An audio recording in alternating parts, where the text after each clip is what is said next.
अभिनंदन और स्वागत करता हूं। इस कार्यक्रम को सफल बनाने के लिए जो महात्मा गांधी जो विश्वविद्यालय के चेयरमैन और इस तरह से हमारे केंद्रीय विश्वविद्यालय के जो माननीय कुलपति जी हैं श्रीनिवास बरखेरी जी, इन दोनों विश्वविद्यालयों के जो तत्वावधान में यह कार्यक्रम हो रहा है, आप उस कार्यक्रम में वहाँ के संस्थापक के रूप में जो माननीय स्वर्गकार जी पधारे हैं, मैं आपका भी हार्दिक स्वागत और अभिनंदन करता हूँ। ऐसे कड़ी में आदरणीय भार्गव जी के सुपुत्र जी जो इस कार्यक्रम को अपने पिता के यश को आगे बढ़ाने के लिए और संस्कृत की इस परंपरा को नई पीढ़ी तक पहुंचाने के लिए जो आप उनके पुत्र के रूप में, क्योंकि यदि पुत्र की सार्थकता दो ही बात से है, वो अपने पिता के जीवित रहने पर उनकी आज्ञा का पालन करना और उनकी मृत्यु के बाद उनके यश को प्रसारित करना। तो ऐसे पूज्य पिता के पुत्र के रूप में डॉक्टर भार्गव जी हैं, मैं आपका भी हार्दिक स्वागत और अभिनंदन करता हूं। इस कार्यक्रम में जो सारस्वत अतिथि के रूप में हम सबके बीच में श्रीमान प्रोफेसर अवस्थी जी हैं, आपका भी हार्दिक स्वागत और अभिनंदन करता हूं। हमारे उपमंच में विराजमान ऐसे महापुरुष हैं जिसका इस परिसर से, संस्कृत जगत से अपार घनिष्ठ संबंध रहा है। जो वक्ता के रूप में उपस्थित हैं उसमें आचार्य श्री कृष्ण शर्मा जी। श्री कृष्ण शर्मा जी के विषय में कहा जाता है कि लोगों को भ्रांति है या आप केंद्रीय संस्कृत विश्वविद्यालय के प्रोफेसर हैं या राजस्थान के सरकार के प्रोफेसर हैं। हमेशा आप इस परिसर में छात्रों के ज्ञान संवर्धन के लिए, हम सब आचार्यों को प्रेरित करने के लिए उपस्थित रहते हैं। आपका इस कार्यक्रम में आना हम सब के लिए एक सौभाग्य का विषय है। जिस तरह से श्री कृष्ण शर्मा जी हमारे इस परिसर के लिए सदैव तत्पर रहते हैं, उसी प्रकार यदि मैं दूसरे साहित्य के आचार्य सुरेंद्र शर्मा जी को स्मरण न करूं तो कहीं न कहीं हमारे लिए एक क्षोभ का विषय होगा। आचार्य सुरेंद्र शर्मा जी जो राजस्थान सरकार के संस्कृत शिक्षा विभाग में निदेशक पद पर कार्य किए थे, वहाँ से सेवानिवृत्त के बाद हमारे इस परिसर को आपने यहाँ विशेष अभिभावक के रूप में और विद्वान के रूप में वर्षों तक श्रम दिया है। हम आपके इस उपस्थिति के लिए अधिमरण हैं और हमारा परिसर आपका भी अभिनंदन करते हैं। इस परिसर में हमारे सम्मुख जगत गुरु रामानंदाचार्य विश्वविद्यालय के साहित्य विभाग के संकाय प्रमुख कविश्रेष्ठ आचार्य ताराशंकर जी हैं। ताराशंकर जी की काव्य प्रतिभा को हम सब ने देखा है। इसी प्रकार जो यहाँ सत्यदेव दुबे जी हैं, सत्यदेव दुबे जी भी जोधपुर विश्वविद्यालय से हैं, परंतु इस विश्वविद्यालय के साथ आपका भी वही अपार स्नेह रहा है। हमारे सामने अन्य कई आचार्य हैं, मैं उन आचार्यों को नाम लेकर समय को कम नहीं करना चाहूँगा, क्योंकि जो महामहिम या यहाँ उपस्थित हैं इनका उद्बोधन हमें सुनना होगा। परंतु मैं अविराज राजन जी के बारे में कहना उचित समझता हूँ। आपको मैंने अपने बचपन काल से देखा है। जब मैं दिल्ली में अध्ययन था और मैं शास्त्री कक्षा में ही था, तब भी आप संस्कृत अकादमी दिल्ली की ओर से कवि सम्मेलन में आया करते थे। आपकी काव्य को सुनने के लिए जितने भी श्रोतागण थे वो पलक बिछाए रहते थे। यदि आपको आने में विलंब होता था तो जो जितने भी श्रोतागण थे वो उद्विग्न हो जाते थे। जिस महादिव्य कवि को हम सुनना चाहते हैं अभी तक वो दिखाई दे नहीं रहे हैं। आपका उद्बोधन उस समय से लेकर अब तक एक संस्कृत जगत के लिए, काव्य परंपरा के लिए नई स्रोत है। मैं आपके विषय में ये कहूँगा, जैसे बिल्हन कवि ने कहा था कि गृह्णन्तु सर्वे यदि वा यथेष्टम नास्ति क्षति कापि कवीश्वराणाम लुप्तेषु रत्नेषु बहुस्वमर्त्यैः अद्यापि रत्नाकर एव सिंधु। अर्थात हमारे प्राचीन कवियों की कृतियों से यदि नए कवि उनकी रचना से लेते भी हैं तो कोई फर्क उन्हें नहीं पड़ता है, क्योंकि समुद्र मंथन के समय समुद्र से कितने रत्न निकाले गए पर आज भी वो रत्नाकर हैं। जिस तरह से रामायण और महाभारत हमारे सभी संस्कृत काव्य और हिंदी की काव्य के उपजीव्य ग्रंथ रहे हैं। आप अविराज राजेंद्र हमारे नवीन कवियों के लिए, संस्कृत कवियों के लिए उपजीव्य कवि रहे हैं। जब मैं इससे पहले की सरकार को देखता था और सब संस्कृत वाले की नज़र होती थी कि संस्कृत का विकास कैसे होगा, तो आप जो माननीय मंत्री, पूर्व मंत्री और हम सबके प्रिय सांसद आदरणीय घनश्याम तिवारी जी की ओर नज़र हुआ करता था। आपने अपने काल में राजस्थान के लिए, संस्कृत के लिए जो किया है, आज भी सारे जो विद्वान हैं आपके आदमर्य हैं। मैं चाहूँगा आप संस्कृत जगत के प्रति यही श्रद्धा भाव और आदर बनाए रहें, क्योंकि संस्कृत की रक्षा से हम सब की रक्षा होती है। इन कार्यक्रम में हमारे परिसर के और भी विद्वान हैं और हमारे प्रिय छात्र हैं। छात्रों के लिए एक तो ये सोपान का काम होगा कि ऐसे उद्भट कवियों को सुनने का हमें सहज ही ये अवसर प्राप्त हुआ है। ऐसे विद्वानों को सुनने के लिए बड़े पुण्य की अर्जन किया जाता है। मैं एक नाम जो क्षमा करेंगे, जो इस परिसर के हमारे निदेशक आचार्य अर्कनाथ चौधरी जी हैं। आप जिस भवन में बैठे हैं, यदि मैं कहूं इस भवन के निर्माता के रूप में यदि किसी का योगदान रहा है तो आप अर्कनाथ चौधरी जी हैं। आपने 2500 वर्ष तक इस परिसर को दिया है और आपके क्षेत्र में और आपके शिष्य में, राजस्थान के मैं कहूँगा संस्कृत जगत के यदि 70% संस्कृत के अध्यापक हैं तो आपका ही योगदान रहा है।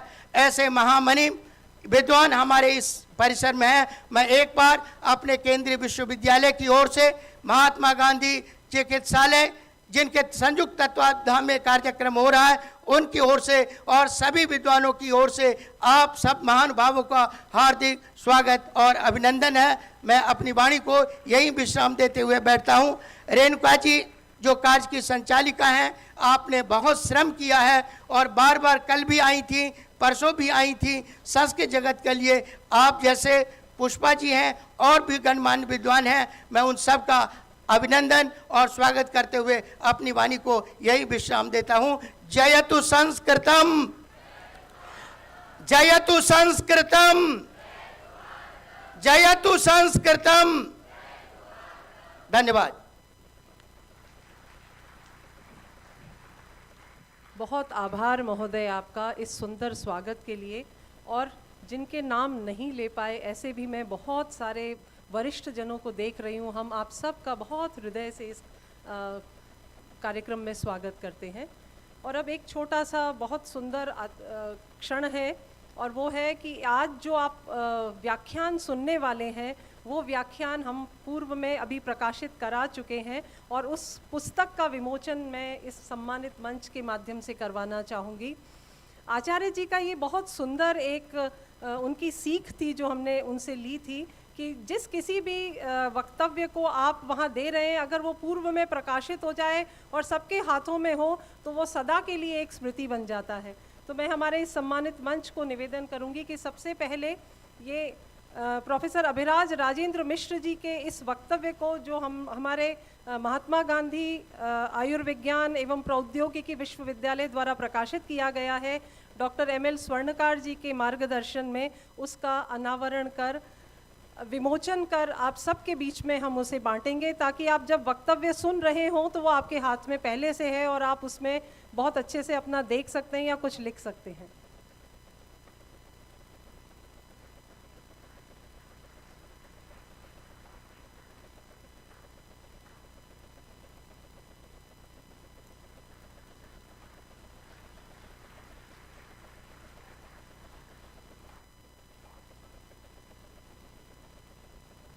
संस्कृत और संस्कृति, अतीत, वर्तमान और भविष्य, बहुत सुंदर विषय है और उतना ही सुंदर आपका वक्तव्य है ये, और बहुत आपको आनंद आएगा इस पुस्तक को पढ़कर, और बच्चों के लिए तो ये विशेष प्रेरणा की पुस्तक रहेगी।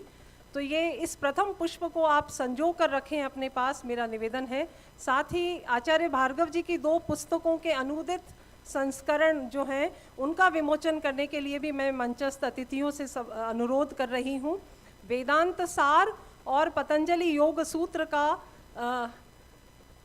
अंग्रेजी में अनुवाद जो है वो प्रकाशित किया गया है डॉक्टर वरुण भार्गव द्वारा। तो मैं हमारे मंचस्थ अतिथियों से निवेदन करूंगी कि वो आचार्य जी की इन दोनों पुस्तकों का भी विमोचन करें, ताकि अंग्रेजी जगत तक भी आचार्य जी की पुस्तकें पहुंच सकें। और पतंजलि योग सूत्र और वेदांत सार दोनों ही बहुत मूल ग्रंथ हैं भारतीय संस्कृति के। तो इन दोनों ग्रंथों का विमोचन करने के लिए मैं हमारे सम्मानित अतिथियों को अनुरोध कर रही हूं।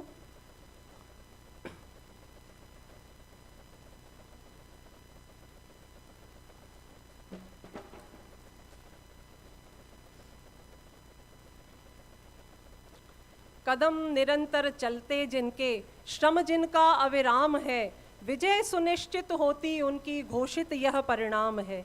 साहस संबल होता उनका, धैर्य सारथी होता है, काल सदा लिखता पृष्ठों पर, उनका स्वर्णिम नाम है।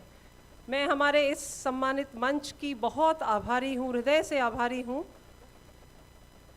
इन पुस्तकों के विमोचन के लिए। और बंधुओं, बच्चों, अब वो घड़ी आ गई है जब हम आज के मुख्य वक्तव्य को सुनने के लिए आतुर हैं। संस्कृत और संस्कृति, अतीत, वर्तमान और भविष्य जैसे महत्वपूर्ण विषय पर व्याख्यान के लिए सादर आमंत्रित हैं आचार्य अभिराज राजेंद्र मिश्र जी। ये आचार्य दयानंद भार्गव स्मृति व्याख्यानमाला का पहला पुष्प है, पहली भेंट है, और आचार्य जी के पुण्य स्मरण स्वरूप आप सबको सादर समर्पित है।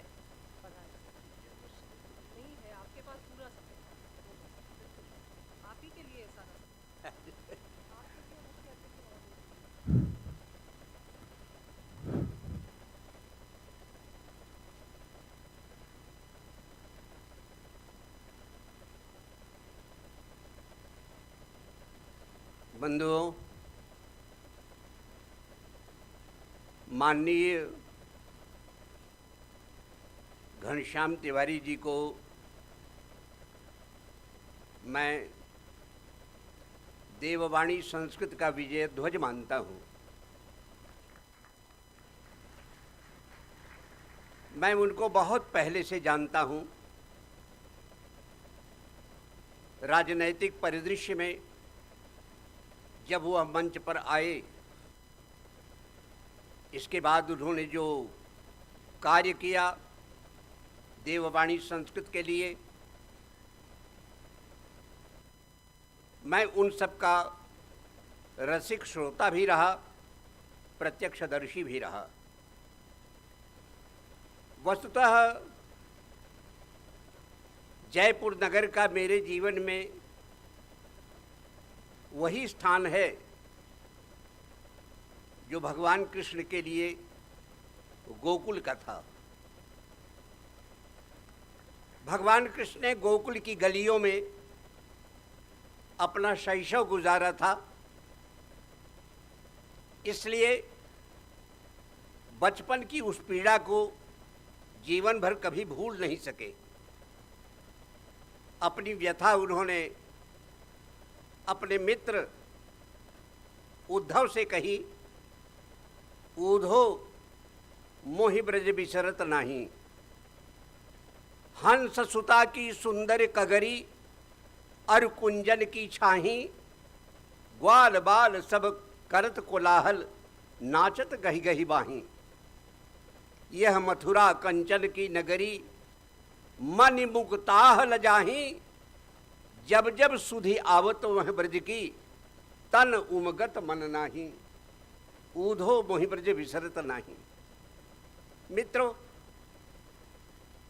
सूरदास का ये पद्य मैं एक दो बार और दोहराऊं तो मैं अपने को संभाल नहीं पाऊंगा। वो दृश्य मैं दिखाना नहीं चाहता, मैं रो करके दिखा सकता हूं। इतनी पीड़ा है इस पद्य में भगवान कृष्ण की ये विकलता। इस विकलता को तो भगवान वेद व्यास भी नहीं पकड़ पाए, जो आंखों से अंधे महाकवि सूरदास ने पकड़ी। मैं जब इलाहाबाद यूनिवर्सिटी में 1966 में सौभाग्य से प्राध्यापक हुआ, तभी से मेरे संपर्क जयपुर नगर से हो गए थे। इस नगर से मुझे इतना प्यार मिला, इतना स्नेह मिला, इतनी आत्मीयता मिली। आज किसका किसका नाम गिनाऊं? माननीय नवल किशोर जी, माननीय जोशी जी, विश्वविद्यालय के पुराने अध्यक्ष लोग, यहाँ के मित्रगण, हमारी समवयस्क पीढ़ी जिसमें भाई अवस्थी जी बैठे हैं, श्री कृष्ण शर्मा जी बैठे हैं, ढेर सारे हमारे मित्र हैं, अर्कनाथ चौधरी जी हैं। इन सब के साथ मिल करके हमने पिछले 25 वर्ष से यात्रा की है। इन्हीं महापुरुषों में एक ऐसे भी महान व्यक्ति मिले जो जिनमें अपने पिता की छाया देखी मैंने। वो थे आचार्य भार्गव जी। आचार्य भार्गव को मित्रों मैंने अपने कई निबंधों में आधुनिक युग का महर्षि याज्ञवल्क्य स्वीकार किया है।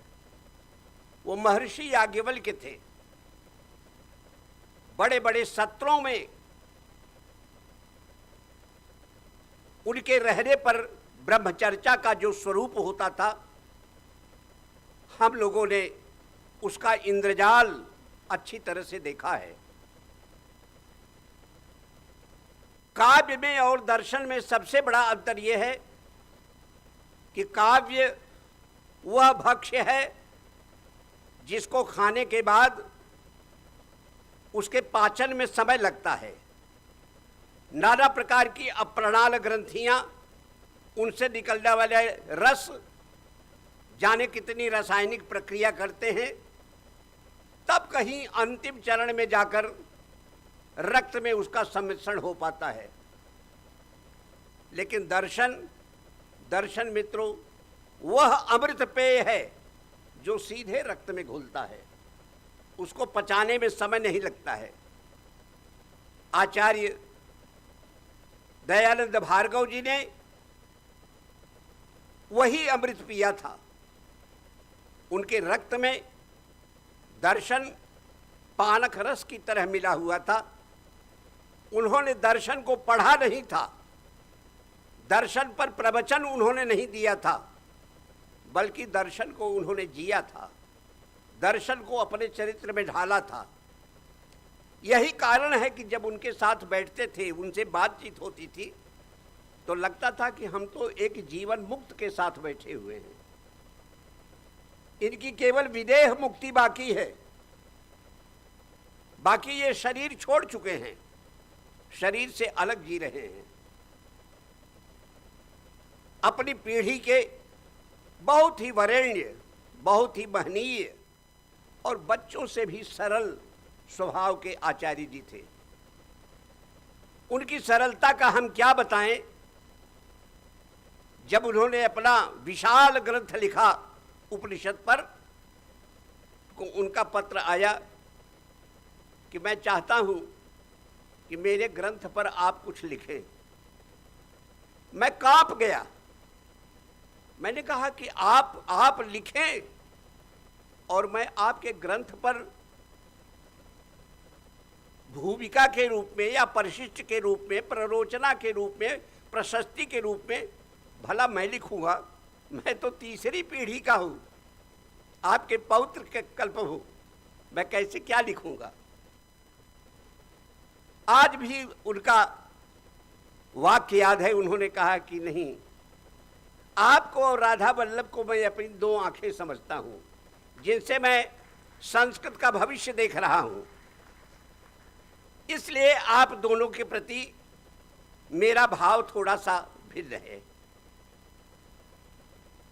मेरे लिखवाने का ये मतलब नहीं कि आप बहुत बड़े सोर्स हैं विद्वत्ता के, आपके लिख देने से मेरे ग्रंथ का महत्व बढ़ जाएगा। मुझे परितोष होगा कि मेरे दोनों बच्चे भी मेरे साथ इस ग्रंथ में हैं। हमने कहा ठीक है, आपने यदि मुझे इस लायक समझा तो मैं जो कुछ मेरी योग्यता है मैं उसके बारे में लिखूंगा। और जो मैंने लिखा वो छपा है मित्रों। अंत में पहले मेरा, फिर भाई राधा वल्लभ जी का, और मेरे लिखने के संदर्भ में उन्होंने भूमिका में जो लिखा है वो मेरे जीवन का सबसे बड़ा पुरस्कार है। उन्होंने लिखा कि आपने शहजादा दारा शिकोह के उपनिषद पढ़ने और उपनिषदों का सिर्रे अकबर के नाम से 50 उपनिषदों का फारसी में ट्रांसलेशन करने और बर्नियर के द्वारा उसको फ्रांस ले जाने और फ्रांस में उसके संस्करण के प्रकाशन के बाद सारी दुनिया में उपनिषदों के फैलने का जो इतिवृत्त दिया है, ये मेरी सबसे बड़ी उपलब्धि है और मैं अपने प्रस्ताव पर गर्व करता हूँ।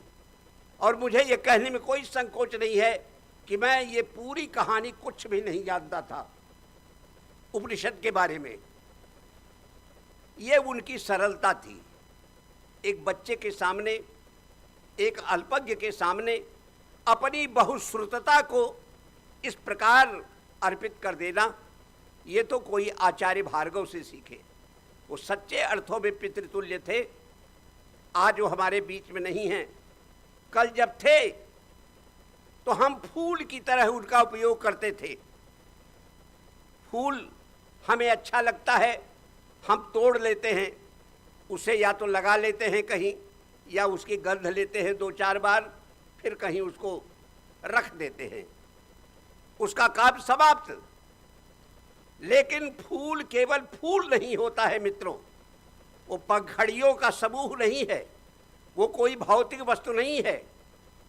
फूल समझा, चुन लिया, है आपसे गलती हुई। फूल समझा, चुन लिया, है आपसे गलती हुई। गंध वासंती है हम, हर सांस में घुल जाएंगे। गंध वासंती है हम, हर सांस में घुल जाएंगे। वन हविष जल भी गए तो धूम ही बन जाएंगे।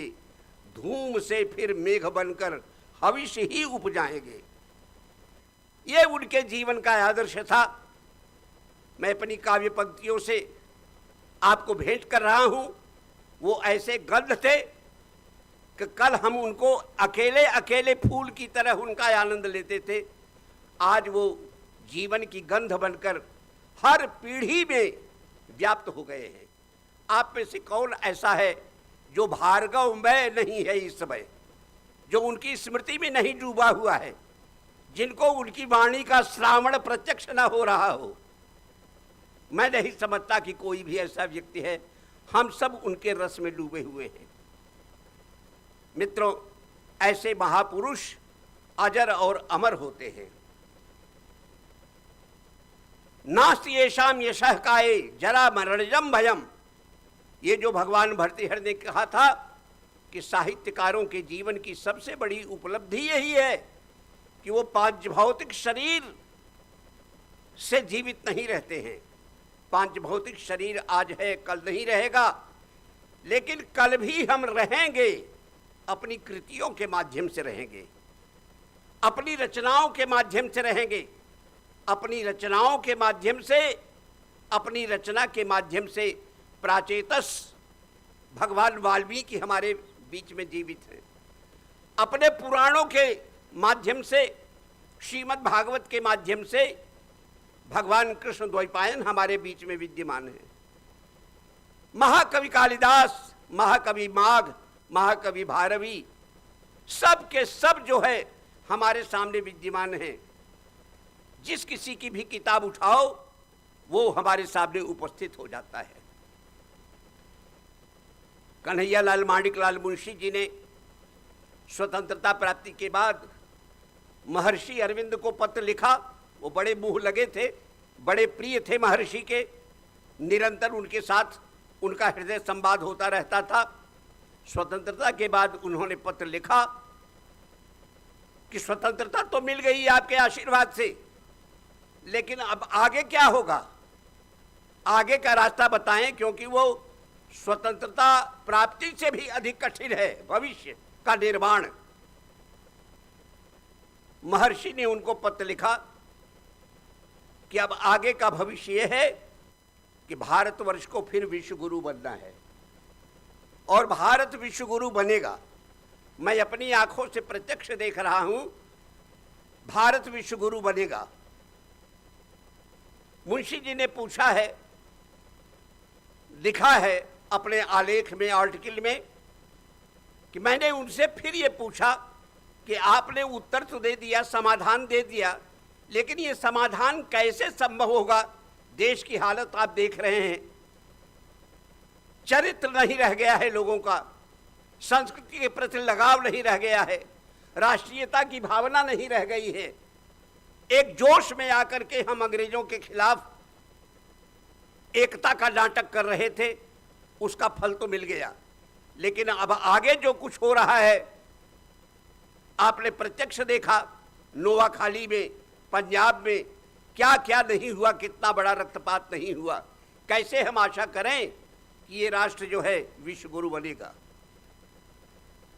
महर्षि ने फिर उनको लिखा कि विश्वगुरु बनेगा अपनी आध्यात्मिकता से। जब तक भारत अध्यात्म का विकास नहीं करेगा, और अध्यात्म का मतलब क्या है मित्रों? अधि आत्मनि इति अध्यात्मम, सब कुछ परमात्मा में ही लीन है। ये कॉन्सेप्ट जो है इसी को कहते हैं अध्यात्म। देवेषु इति अधिदेवम, सब कुछ देवताओं में ही है, ये अधिदेववाद है। और सर्वम भूतेषु, और सब कुछ जो है पंच महाभूतों में ही है, ये जो है आदि भौतिकता है। हम लोग जो है पंच महाभूतों को ही सत्य मान रहे हैं, देवता को भी भूल गए, परमात्मा को भी भूल गए। उन्होंने स्मरण कराया कि अध्यात्म का मतलब है ये अनुभव करना कि टू लिव विद गॉड, ईश्वर के साथ साथ जीवन यापन करना। अपने हर काम में अनुभव करो कि हमारे भीतर और बाहर ईश्वर है। ये हमारे सनातन धर्म की, हिंदू धर्म जो भी आप नाम ले लीजिए, हमने तो अपने को हिंदू कहा नहीं, लेकिन अरबों ने, यूनानियों ने और ईरानियों ने, इन्होंने हमको समय समय पे हिंदू कहा। हमारी ये प्रसिद्धि हो गई, हमको पहचानने का और उनके पास कोई साधन नहीं था सिंधु को छोड़कर, इसलिए सिंधु को हिंदू या इंडू, इंडस, ये उन्हें कहना पड़ा। चलिए, वो भी हमारी पहचान है, लेकिन हम तो अजनाभ वर्ष के हैं, हम तो हिमवर्ष के हैं, हम तो अंततः जो है भारतवर्ष के हैं। हमारी ये तीन पहचान है पौराणिक, जो भगवान वेदव्यास की दी हुई है। तो हमारी वो आध्यात्मिकता कैसे आएगी? तो इसके लिए महर्षि ने कहा कि आध्यात्मिकता का हम मानते हैं कि उसका युग चला गया है। अध्यात्म जिस युग में था, उस युग में हमारे पास उपनिषदें थी, पुराण थे, प्राचीन समय था। उस समय हमारी संस्कृति में कोई मिश्रण नहीं हुआ था, हम अपनी परंपरा का निर्वाह कर रहे थे। ये मैं मानता हूं कि आज का भारत उस तरह का नहीं रह गया है, लेकिन दर्पण जो है उसमें एक ऐसी अद्भुत शक्ति विधाता ने दी है कि दर्पण आपको वास्तविक चेहरा दिखा देने में समर्थ है। आप दर्पण जैसे किसी व्यक्ति का प्रतिबिंब प्रदर्शित कर देता है, ऐसे ही आपके पास एक ऐसा दर्पण है कि उस दर्पण को आप जीवित कर दीजिए तो आपको प्राचीन युग, चाहे वो सतयुग हो, चाहे त्रेता हो, चाहे द्वापर हो, वो अपने आप भागे भागे आपके पास चले आएंगे। वो दर्पण क्या है? वो दर्पण है संस्कृत। संस्कृत भाषा ही वो दर्पण है। संस्कृत को आप पुनर्जीवित कर दीजिए, संस्कृत को राष्ट्रभाषा बना दीजिए, तो वो अपने आप जो है रामायण का युग अपने आप लौट आएगा।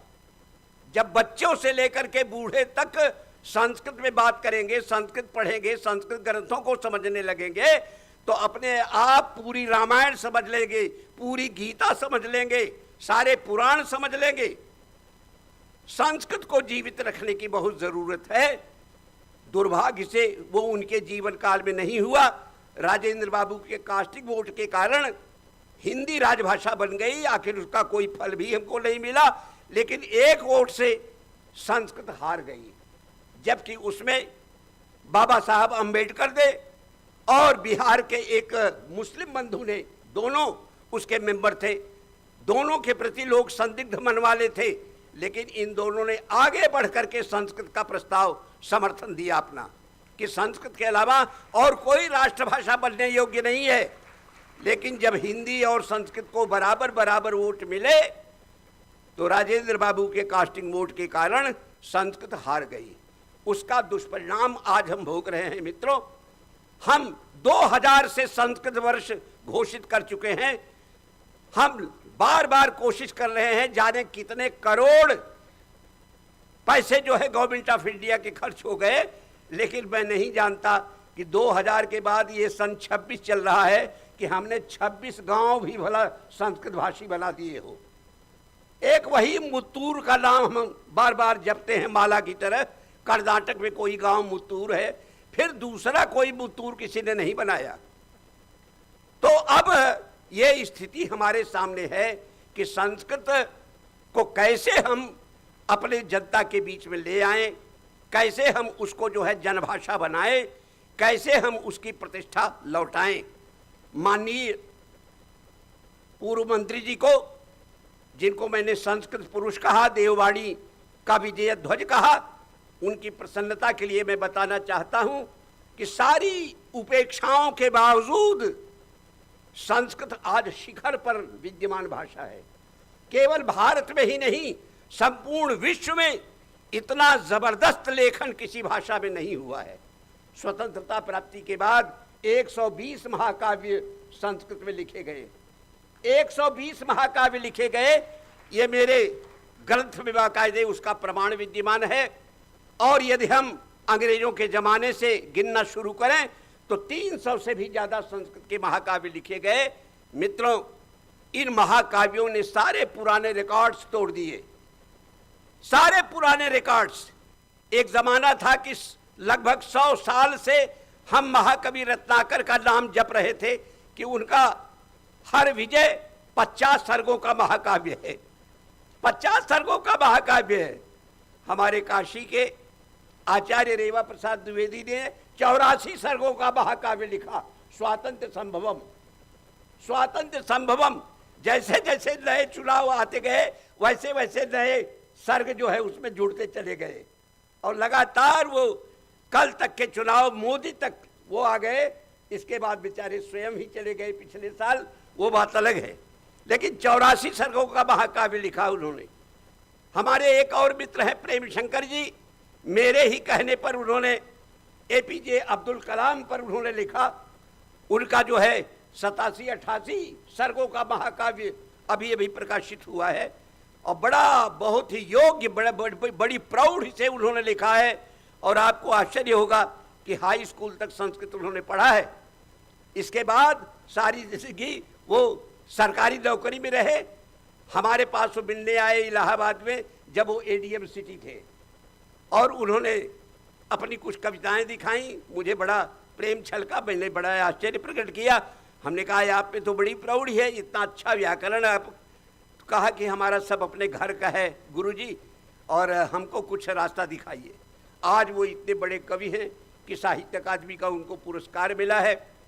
और उन्होंने दिनकर जी की जो रश्मि रथी कविता है उसका ट्रांसलेशन किया, उस पर उनको पुरस्कार मिला।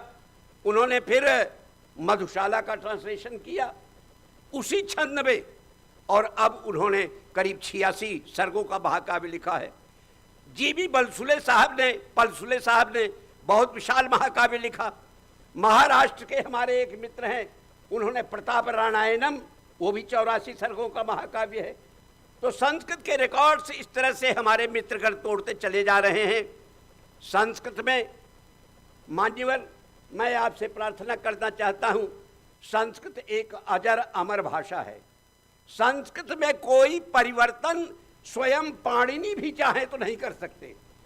जिन्होंने संस्कृत के नियम बनाए हैं वो भी संस्कृत के किसी सूत्र का उल्लंघन नहीं कर सकते हैं, अन्यथा हम आप उन पे हंसने का पूरा अधिकार है। उनके जाम्बवती विजय की एक आध कविता हमको मिल जाती है। गतेर्धरात्रे परिबंध मंदम गर्जन्ति यत प्रावृषिकाल मेघा अपश्यति वत्समिवेन्दु बिंबम तच्छर्वरी गौरिव हुंकरोति। क्या अद्भुत कविता है। सावन भादों की रातों में जब पूर्णिमा का चांद बादलों में छिप जाता है, ये काली गाय मानो एक गाय है और चंद्रमा जो है उसका बछड़ा है, और जब वो लुका छिपी खेलता है, जब बादलों में छिप जाता है, देर होती है, तब तेजी से हम भार करने लगती है। ये बादल वही गरज रहे हैं। बादलों की गरज को गरज मत समझिए, वो गाय का रभाना है जो अपने बछड़े को न देख पाने के कारण रभा रही है। अब यहां पर आचार्य जी गलती कर बैठे, अपश्यति, इसमें नुमागम होना चाहिए, अपश्यंती होना चाहिए। लेकिन वो जमाना ऐसा था जब वो व्याकरण बना रहे थे, जब दोनों प्रकार के विकल्पों का प्रयोग था। हमने अपनी पुस्तक में ये बहुत परिश्रम करके ये दिया है, शास्त्रों से निकाल करके, कि सबसे पहले परम पिता परमेश्वर ने जब अपने अकेलेपन को दूर करने के लिए वो उद्विग्न था, क्योंकि परमेश्वर का जो स्वभाव है वो एक बच्चे की तरह होता है।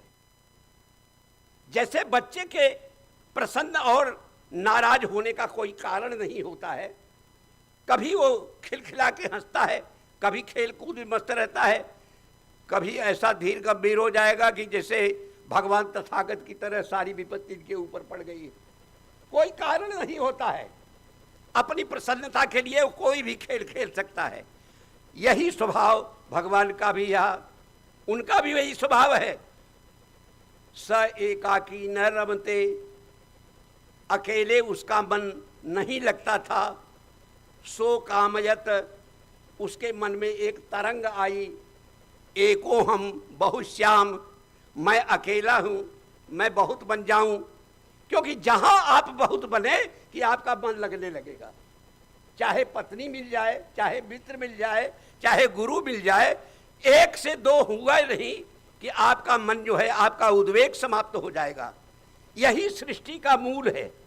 भगवान ने अपने को प्रसन्न करने के लिए सृष्टि की, उसका कोई कारण नहीं था, इसीलिए उनको लीला पुरुषोत्तम कहते हैं। वो लीला पुरुष हैं। उन्होंने सृष्टि की, सृष्टि में पहले उन्होंने देवताओं को बनाया, अपने से ही सब कुछ पैदा किया। चंद्रमा मनसो जात चक्षो सूर्यो अजायत, श्रोत्राद वायुश्च प्राणश्च मुखाद अग्निर्जायत। हर एक को जो है अपने विभिन्न अंगों से प्रकट किया उन्होंने।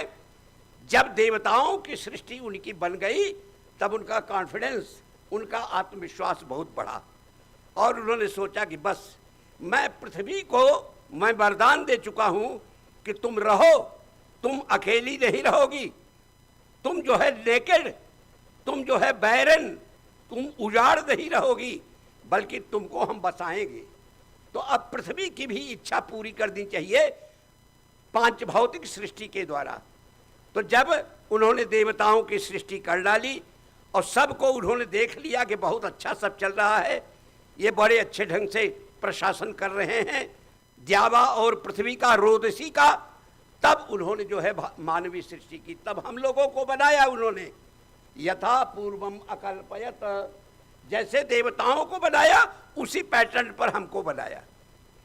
तो भगवान ने जिस वाणी का प्रयोग किया वो वाणी मूलतः वेदवाणी थी, वही वास्तविक भाषा थी।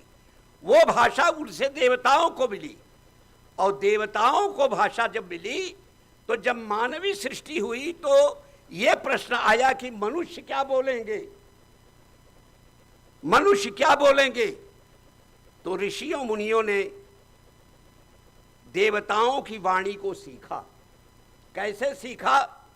उन्होंने समाधि के माध्यम से सीखा। हमारे मीमांसा में बताया गया है अभ्यादर्शन की प्रक्रिया से उन्होंने देववाणी को सीखा। अभ्यादर्शन का तात्पर्य है सर कि आपका सारा का सारा हृदय, आपकी सारी मनोभावना मेरे भीतर यूं आ जाए जिसको साइंस का यंत्र यंत्र न पकड़ पाए। यानी साधन विहीन माध्यम से हमारा आपका हृदय एक हो जाए, इसे कहते हैं इसे कहते हैं अभ्यादर्शन, इसे कहते हैं समाधि। समाधि यानी जिसमें ज्ञाता, ज्ञेय और ज्ञान, इन तीनों की त्रिपुटी समाप्त हो जाए। क्योंकि इन तीनों में एक भी यदि जीवित रहा तो हम आप एक नहीं हो पाएंगे। हम भगवान के बारे में सोच रहे हैं और हमको याद है कि मैं राजेंद्र मिश्र हूं, किसी जन्म भगवान को नहीं पाएंगे। हमको ये ज्ञान हो जाए कि मैं भगवान को अनुभव करने का प्रयत्न कर रहा हूं ज्ञेय के बारे में, तब भी उनका ज्ञान नहीं होगा। और हम भगवान को पाना चाहते हैं, ये हमारे भीतर बाधा बनी रही, तब भी हम उनको नहीं पाएंगे। जब इन तीनों का बंधन समाप्त हो जाएगा, तभी जो है बूंद समुद्र में गिर करके समुद्र बन जाएगी। बाकी अलगाव में कुछ नहीं हुआ। यही अभ्यादर्शन है। तो इसीलिए हमारे यहाँ कहा गया है कि ऋषयः मंत्रद्रष्टारः न तु कर्तारः। ऋषियों ने कवियों की तरह कलम और स्याही लेकर के वेद मंत्रों को लिखा नहीं। उन्होंने ये सब नहीं लिखा, स्वस्ति नः इंद्रो वृधश्रवा स्वस्ति नः पूषा विश्ववेदा, ये सब उन्होंने लिखा नहीं। बल्कि जब उन्होंने अभ्यादर्शन की प्रक्रिया से, अपनी तपश्चर्या के माध्यम से, कॉन्सेंट्रेशन ऑफ माइंड के माध्यम से जब अपनी चित्तवृत्ति का विलय कर दिया उन्होंने देवताओं में, तो देवताओं के सारे गुण लिखे लिखाए अपने आप प्रकट हो गए उनके सामने। और उसी स्मृति के बल पर जब वो जागृत अवस्था में आए तो उन्होंने उसका प्रवचन किया और उनके शिष्यों ने उनको लिख दिया, या हमारे यहाँ मौखिक परंपरा से उसका जो है पल्लवन होता रहा। यही कारण है कि जाने कितने बख्तियार खिलजी आए, आक्रमण करते रहे, भारतीय संस्कृति मित्रों नष्ट नहीं हुई। इसलिए कि तुम लाइब्रेरी नष्ट करोगे ना, लेकिन जो सारा ज्ञान हमारे हृदय में है, हमारे देश के हजारों लाखों बूढ़े ऐसे हैं जिनको पूरा ऋग्वेद कंठस्थ है। और पुरानी बात छोड़िए, इस समय जो है, इस समय दक्षिण भारत में जाने कितने ऐसे छोटे छोटे बच्चे हैं। आप तिरुपति के भी जाइए, वहाँ पर बच्चों की जो है, जो विश्वविद्यालय है, आप देखिए 12-12 साल के बच्चे पूरा ग्रंथ आपको सुना रहे हैं।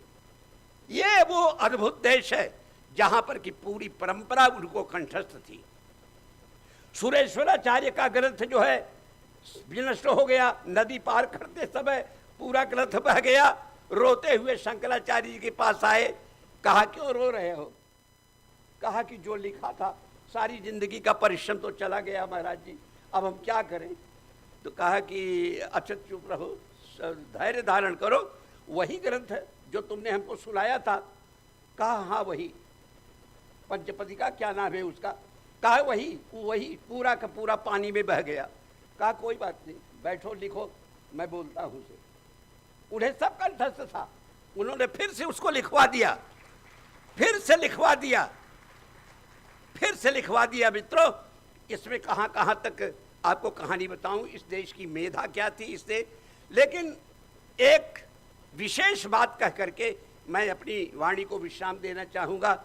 बाकी हमने रेणुका जी का बहुत बहुत धन्यवाद है, ये समय समय पे हमसे कुछ काम कराती रहती हैं। और इनके भी संस्कृत जगत के लोग निश्चित रूप से बहुत ही ऋणी हैं। ये इनका जो व्यासंग है अध्ययन अध्यापन के प्रति, इन्होंने हमसे कहा, मुझे बड़ा अच्छा लगा, मैं बैठ गया और 2-3 दिन में मैंने अपनी किताब लिख दी।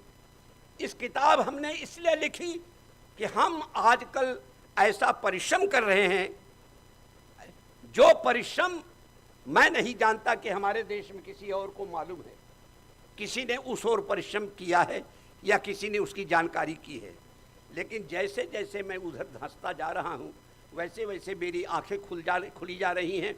यद्यपि अब जीवन की संध्या में हूँ, कब क्या होगा ये कहा नहीं जा सकता है।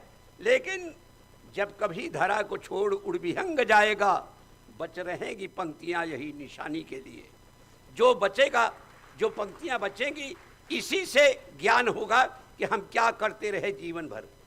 वो सवाल ये है कि संस्कृति और आज का जो हमारा समाज है, इसमें संस्कृत ने संपूर्ण विश्व को क्या दिया।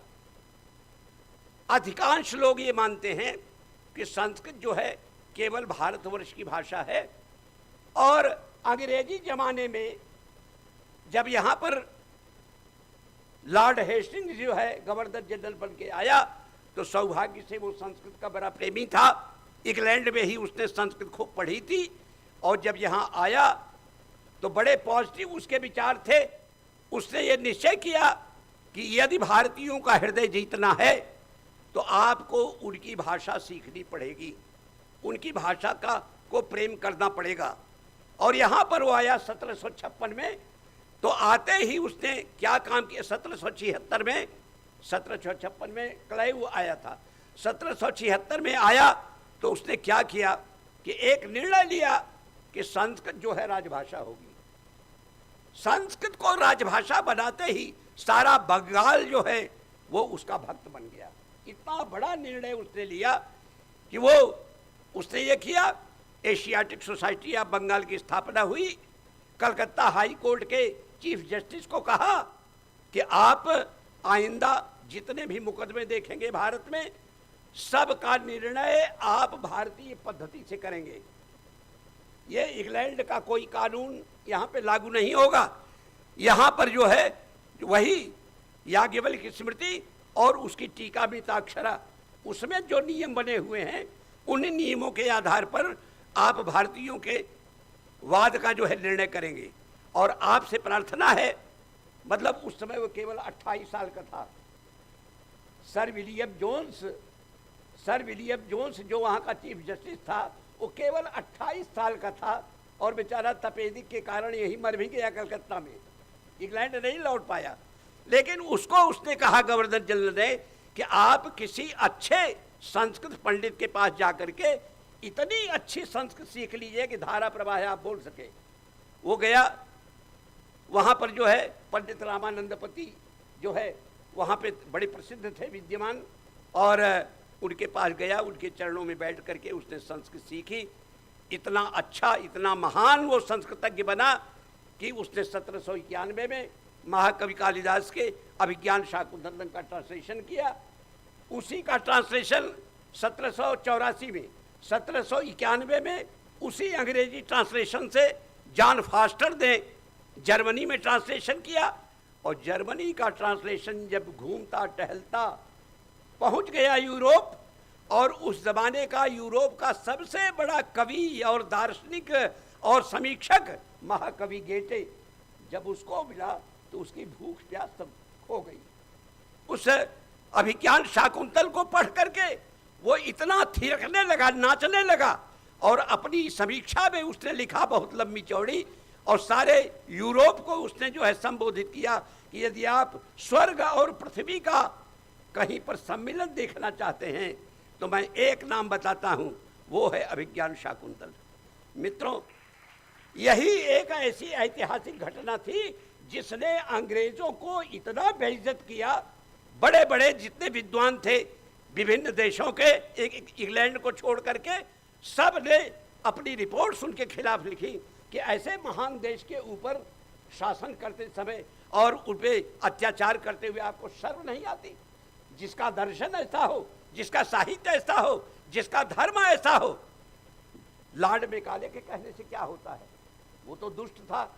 उसने कहा कि हमारे अंग्रेजों के ताखे पर रखी हुई जो किताबें हैं उसके बराबर भी भारतीयों के ग्रंथ नहीं हैं। तो जो विरोध करता है तो यही तो कहता है। आज जो विरोध हो रहा है हमारे संसद में, तो आप उनकी भाषा देखिए, उनका ज्ञान सुनिए, स्वयं आपको समझ में आ जाएगा कि राजनीतिक विरोध का क्या स्तर होता है। लेकिन उसने इस तरह की बात कही। लेकिन बड़े बड़े जो उस जमाने के महान थे, जो है ब्लूमफील्ड जैसे लोग, फादर जीवनमैन जैसे लोग, उन लोगों ने बड़ा नैतिक दबाव डाला। और ये कहने में मुझे संकोच नहीं है मित्रों कि यदि ये घटना न घटी होती, लॉर्ड मेकाले ने संस्कृत का विरोध न किया होता, तो जो स्वतंत्रता हमको आपको 1947 में मिली, शायद 2047 में भी न मिल पाती। यही एक ऐसा नैतिक दबाव था जिस नैतिक दबाव ने अंग्रेजों को मुंह दिखाना मुश्किल कर दिया। संस्कृत को जो है हटाना और अंग्रेजी को उसके स्थान पर ले आना। लेकिन उसके पहले के जो 50 साल हैं, उन 50 वर्षों में वारेन हेस्टिंग्स ने और उसका जो उत्तराधिकारी था लॉर्ड कॉर्नवालिस, जिसके ज़माने में ये संस्कृत यूनिवर्सिटी वाराणसी बनारस संस्कृत पाठशाला के नाम से स्थापित हुई। इन दोनों ने जो काम किया हम उसको कभी भूल नहीं सकते। और जितने बड़े बड़े ट्रांसलेशन कराए, जितना बड़ा काम किया और जितना धर्म की पुस्तक उसने लिखवाई, एक जो है विशाल ग्रंथ लिखा, आजकल बहुत कम मिलता है लेकिन कुछ लाइब्रेरियों में बचा हुआ है। और मिथिला के महामहोपाध्याय अर्थपति उपाध्याय और उनके 7 मेंबर्स ने मिलकर के उन्होंने वो विशाल धर्म का ग्रंथ लिखा, जिसके आधार पर उस जमाने में हमारे मुकदमों का निर्णय होता था। तो संस्कृत का इस तरह से कार्य हुआ। एक बात यह है कि बार बार हम लोग बीए से ही पढ़ रहे हैं, आपने भी पढ़ा होगा कि कुछ विद्वानों का ये मत है कि यूरोप की भाषाएं और संस्कृत ये एक ही परिवार में बोली जाती थी और एक ही परिवार से इनका विकास हुआ है। ये जो है भाषा विज्ञान में, जब भाषा विज्ञान का पल्लवन हुआ, भाषा विज्ञान 1859 से पहले नहीं था। 1859 में फ्रांस की एक महासभा, जिस महासभा में फ्रेडरिक मैक्समूलर ने वेदों की तिथि निश्चित करने के लिए माफ़ी मांगी थी और अपना मत वापस लिया था कि मैंने गलती से ये बात कह दी कि वेद जो है ईसा से केवल 1200 साल पहले लिखे गए, लेकिन सच बात यह है कि वेदों की तिथि निश्चित करने का न हमारे पास कोई प्रमाण है और न भविष्य में किसी के पास कोई प्रमाण होगा। मैं अपना मत वापस लेता हूँ। उसी के बाद जो है वो महर्षि बना है, उसी के बाद उसका जीवन बदल गया और जितना भी उसने भारत के विरुद्ध कहा था उन सबको उसने वापस लिया। 50 जिल्दों में उसने भारतीय ग्रंथों का ट्रांसलेशन कराया और अंत में अपनी आत्मकथा में ये लिख करके मरा कि अब मेरी एक ही आकांक्षा है कि भगवान मेरा जन्म दें आगे तो काशी में जन्म मिले मुझे। ये उसकी आकांक्षा है फ्रेडरिक मैक्समूलर की। तो मैक्समूलर के ज़माने में जब संस्कृत का अध्ययन बहुत तेजी के साथ चल रहा था, तब जो है सब ने अलग अलग काम किया, सब विद्वानों ने अलग अलग काम किया। मुझे सब याद है लेकिन बता नहीं पाऊंगा। लेकिन किसी ने कालिदास को पकड़ा, किसी ने मृच्छकटि को पकड़ा, डॉक्टर हास ने, किसी ने जो है वो इनका महामती चाणक्य का जो अर्थशास्त्र है इसको पकड़ा और जिसको जो पसंद आ गया, कोई वेद में गया, कोई पुराण में गया, कोई कहीं गया, कोई कहीं गया। इस तरह से अंग्रेजों में इतना प्रेम था कि जिसको जो विषय पसंद आया भारत का, उसी में परिश्रम किया और उसी में अपना सारा जीवन उसे गुजार दिया। ये काम उन्होंने बहुत किया, उसके लिए हम नतशिर हैं।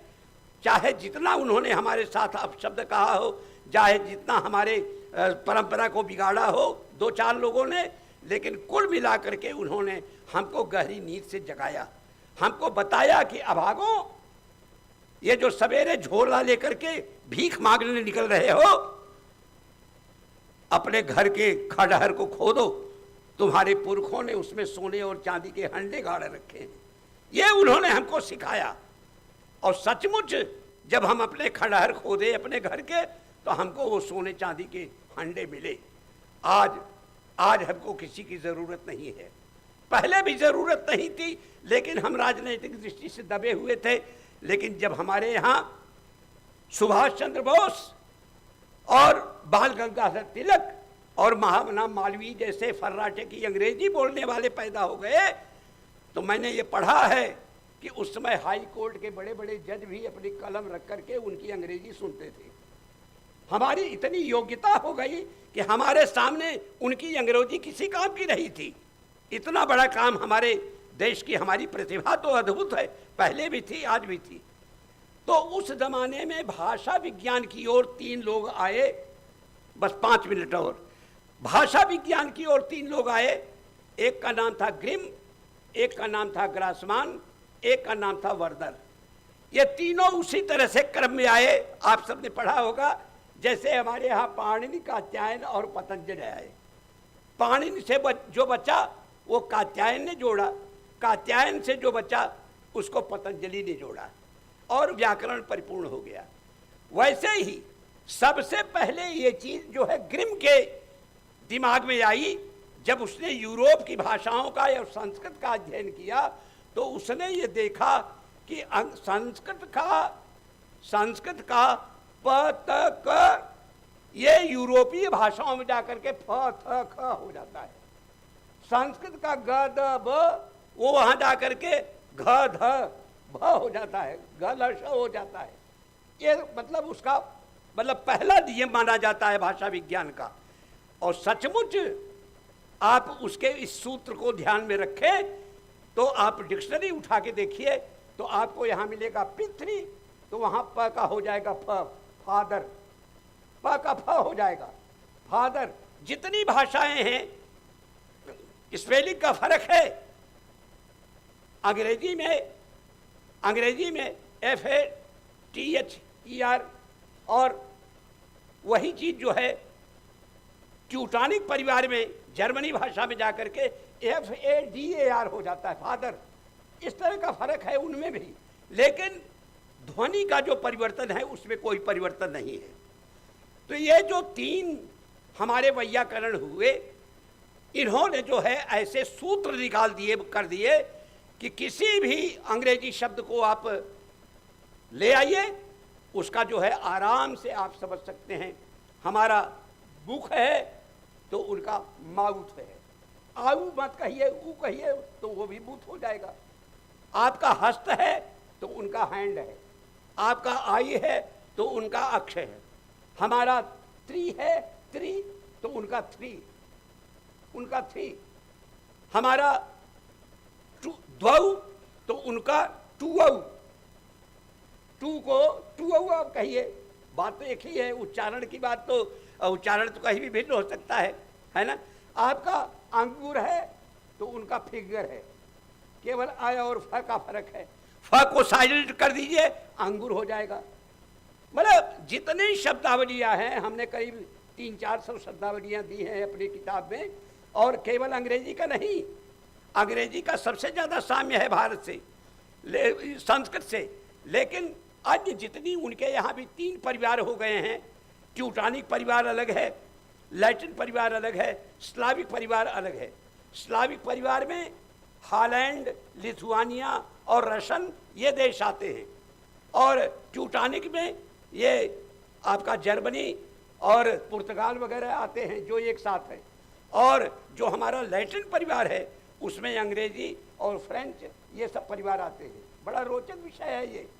लेकिन मैं तभी से ये परेशान रहता था कि ये लोग बार बार कहते हैं कि ये एक परिवार की भाषा है, भारोपीय परिवार जिसे कहते हैं, जहाँ पर कि भारत और यूरोप की भाषाएं एक साथ बोली जाती थी।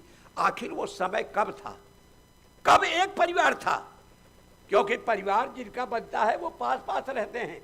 तो हमारा परिवार तो ईरान के साथ था, ये हम मानते हैं, क्योंकि हमारा धर्म भी उनसे मिलता था, हमारी भाषा भी एक थी। वेद की भाषा को अवेस्ता से थोड़ा प्रयत्न करके आप मिला सकते हैं। ये पढ़ते पढ़ते आजकल जब मैं उधर लपटा हूँ तो मुझे ऐसी बढ़िया कुंजी मिली उसकी कि कहने की बात नहीं मित्रों। और वो बहुत बड़ा काम है, प्रोजेक्ट है, उसके बारे में आगे काम करने की ज़रूरत है। मैंने एक ग्रंथ लिखा विश्व गुरु भारत, जिसका बड़ा एक तरह से अभिनंदन हुआ राष्ट्र में। उसका दूसरा संस्करण चल रहा है। उससे प्रभावित होकर के मैंने विश्वात्मा भारत लिखा है, जो आजकल प्रेस में है। विश्वात्मा भारत में हमारी स्थापना है कि ईसा से 6000 वर्ष पहले संपूर्ण विश्व में केवल भारतवर्ष ही था सभ्यता के नाम पर। केवल भारत था, केवल संस्कृत भाषा थी, केवल सनातन धर्म था। और हमारे पुरखे महाभारत के युद्ध की विभीषिका से घबरा करके, भयभीत होकर के, बड़े बड़े पानी के जहाजों पर, जलपोतों पर बैठ करके ईरान की खाड़ी से होते हुए सीधे निकल गए इराक। और इराक में जहां दजला और फरात नदियों का मुहाना है, उस मुहाने से वो सीधे वहां चले गए। वो देश एकदम भारत की तरह ललित देश था, किसी प्रकार का वहाँ पे संकट नहीं था, किसी प्रकार का बैर विरोध नहीं था। और जाने वाले जो थे वो ज़्यादातर दक्षिण भारत के थे। ये बात मेरी अपनी नहीं है, ये डॉक्टर राजबली पांडे और डॉक्टर हॉल और 2-3 और अंग्रेज विद्वान हैं, वो लोग बड़ा इस पे काम कर रहे हैं। उन्होंने पूरी स्थापना इसकी दी है, पूरा आकार प्रकार बनाया है कि वो सिवाय जो है दक्षिण भारत के तमिलों के और कोई नहीं थे। ये लोग वहाँ गए, वहाँ जा कर के इन्होंने शांत भाव से रहना शुरू किया और इराक का जो उत्तरी हिस्सा है उसे अक्काद कहते थे, दक्षिणी हिस्सा जो है उसको शिन्नार कहते थे। ये लोग शिन्नार में बसे और शिन्नार में बसने के कारण इनको सुमेर कहा गया। सुमेरियन कल्चर इनकी बनी। इन सुमेरियन कल्चर के लोग धीरे धीरे उन्नति करते करते सारे वहाँ की जनता को अपने वशीभूत करते हुए इसके बाद उन्होंने नगर राज्यों की स्थापना की और नगर राज्यों की स्थापना के बाद इन्होंने पहले सुमेरियन कल्चर करीब 2000 साल रही। उसके बाद बेबीलोनियन कल्चर आई, बेबीलोन जो है उसका अभ्युदय हुआ। बेबीलोन के बाद असीरियन साम्राज्य आया। असीरिया के बाद फिर हमारा कश्यप साम्राज्य आया, कस्साइट, जो विशुद्ध भारतीय थे, जिनका सारा नाम भारतीयों का है, जो यज्ञ करते थे। हित्ती और मितानी संस्कृतियाँ आई। हित्ती के लोग जो है त्रिशूलधारी भगवान शिव के उपासक थे और मित्ती जात के लोग, मितानी जात के लोग ये यज्ञवादी थे, यज्ञ करते थे और इन्होंने जो है बड़ा काम किया। यही एक ऐसा समय था जबकि लगभग 2000 वर्ष भारतीय और सारे के सारे यूरोप और यूनान के लोग एक साथ रहे, क्योंकि वो दोनों इलाके परस्पर मिले हुए थे। यहाँ से लेकर के, इराक से लेकर के और जो है आज का जो तुर्किस्तान है वहाँ तक लेकर के हमारे पुरखे बसे हुए थे। इसका पूरा प्रामाणिक इतिहास मैंने अपने ग्रंथ में दिया है और इन दोनों के पारस्परिक सम्मिलन के कारण हमारी उनकी भाषा में आदान प्रदान बहुत बड़े तबके पर हुआ। उसका परिणाम है कि आज उनकी भाषा में हजारों की संख्या में संस्कृत शब्दों की भरमार है। और जो लोग ये कहते हैं कि दक्षिण भारत के लोग जो है ये कोई दूसरी संस्कृति है, ये बिल्कुल गलत। मैंने पत्र लिखा इसमें डॉक्टर आसन को, उनसे प्रश्न पूछा कि मैं ये तर्क दे रहा हूं, आप इसका खंडन कीजिए।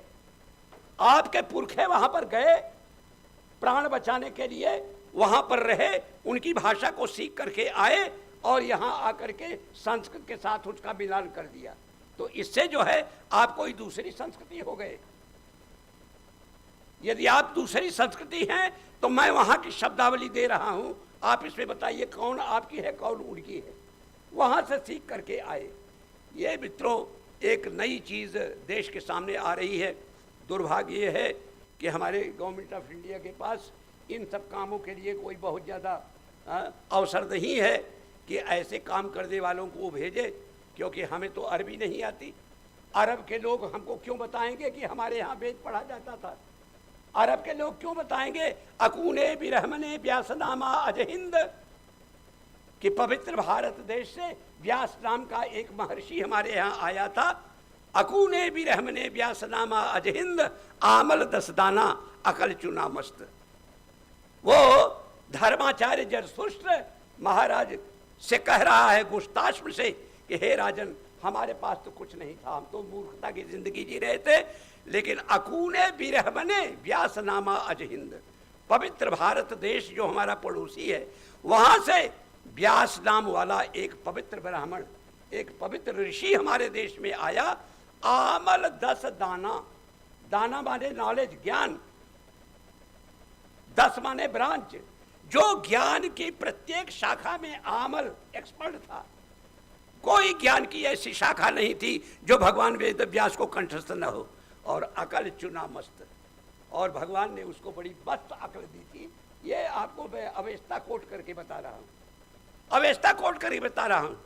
स्वयं रसूलुल्लाह पैगंबर मोहम्मद साहब का सगा चाचा अब्दुल बिन हश्शाम, वो बहुत बड़ा शायर था। अपनी शायरी में लिखता है कि हे मेरे परवरदिगार, सारी जिंदगी जो हमने पुण्य किया हो सब वापस ले लो, लेकिन एक रात उस पवित्र भारत देश में गुजारने के लिए दे दो जहाँ पर महादेव जहाँ पर वो भगवान महादेव का निवास है, जहां सम्राट विक्रमादित्य ने शासन किया। सम्राट विक्रमादित्य ने हमको जीने की कला सिखाई। सम्राट विक्रमादित्य का वहां पर अभिनंदन हुआ काबा की मस्जिद में, मस्जिद में क्या, मंदिर में। वो हमारा जो अभिनंदन ग्रंथ है, अभिनंदन पत्र है, वो आज भी सौभाग्य से तुर्किस्तान में सुरक्षित है, सुवर्ण पत्र पर। उसको लोगों ने बचा लिया। मोहम्मद साहब ने आग लगवा दी मक्का मदीना में, लेकिन बड़े बूढ़ों के माफी मांगने से वो किसी तरह उनकी आंख से बच गया। और आज भी वो अंकारा का जो संग्रहालय है वहां पर मौजूद है। मित्रों, मन बार बार लगता है कि काश कोई मुझे तुर्किस्तान भेज देता, मैं जाता, देखता, काहिरा संग्रहालय में जो सब कुछ रखा हुआ है भारतीयों का वो देखता। सम्राट विक्रमादित्य की एक पूरी की पूरी मूर्ति राजसी वेश में वो आज भी ईरान के सीमा नगर में विद्यमान है। पता सबको है। मैंने माननीय प्रधानमंत्री जी को पत्र लिखा।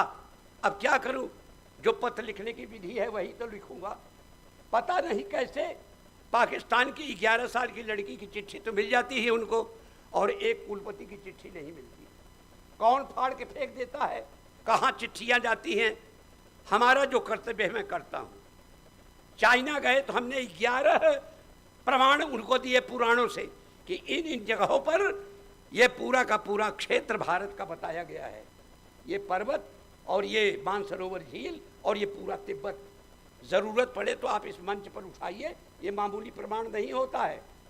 मैं अपना करता रहता हूँ, लेकिन इस देश में कब सुनवाई होगी। लगता है कि जो दिल्ली में रहता है वही विद्वान है। हम लोग पर्वत में खंडरा में बैठे हुए पढ़ियों की तरह, कोई सुनने वाला नहीं है। आप सबका बहुत बहुत धन्यवाद कि कभी कभी स्मरण करके वत्सलता पूर्वक बुला लेते हैं, तो मुझे भी कुछ अपनी भड़ास निकालने की जो है का मौका मिल जाता है। आप सब ने, माननीय मंत्री जी ने, सब ने सुना। बहुत बहुत धन्यवाद। ढेर सारी बातें मैं अपने मन में रख करके विश्राम करता हूँ। बहुत आभार महोदय इस ओजस्वी वक्तव्य के लिए और इस सारगर्भित मौलिक व्याख्यान के लिए। हम उपकृत हैं और ये प्रथम पुष्प वस्तुतः सबसे सुंदर भेंट है आचार्य जी को। और सर, मुझे ऐसा आचार्य भार्गव जी के उत्तरार्ध में ऐसा एक भी ग्रंथ याद नहीं पड़ता जिसमें अभिराज राजेंद्र मिश्र जी और आचार्य राधा वल्लभ त्रिपाठी जी की सम्मति ना हो। सर हमेशा कहते थे, आचार्य भार्गव जी हमेशा कहते थे कि पहले इन दोनों से कुछ लिखवा लो, फिर उसको मैं करूँगा। और हर ग्रंथ में आप दोनों की सम्मति उसमें मौजूद है, तो वो आपके प्रति उनके स्नेह का बिल्कुल साक्षात प्रमाण है।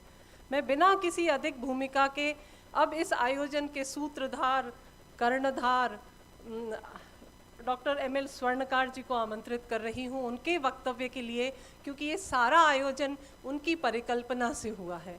सर आप पधारें और अपने श्रद्धा सुमन आचार्य जी के लिए अर्पित करें। मैं खुद बहुत गदगद अनुभव कर रही हूँ इतने सुंदर व्याख्यान के बाद और संस्कृत और संस्कृति की इतनी विशद चर्चा के बाद। और अब आमंत्रित हैं डॉक्टर एम.एल. स्वर्णकार जी अपने भावपूर्ण वक्तव्य के लिए।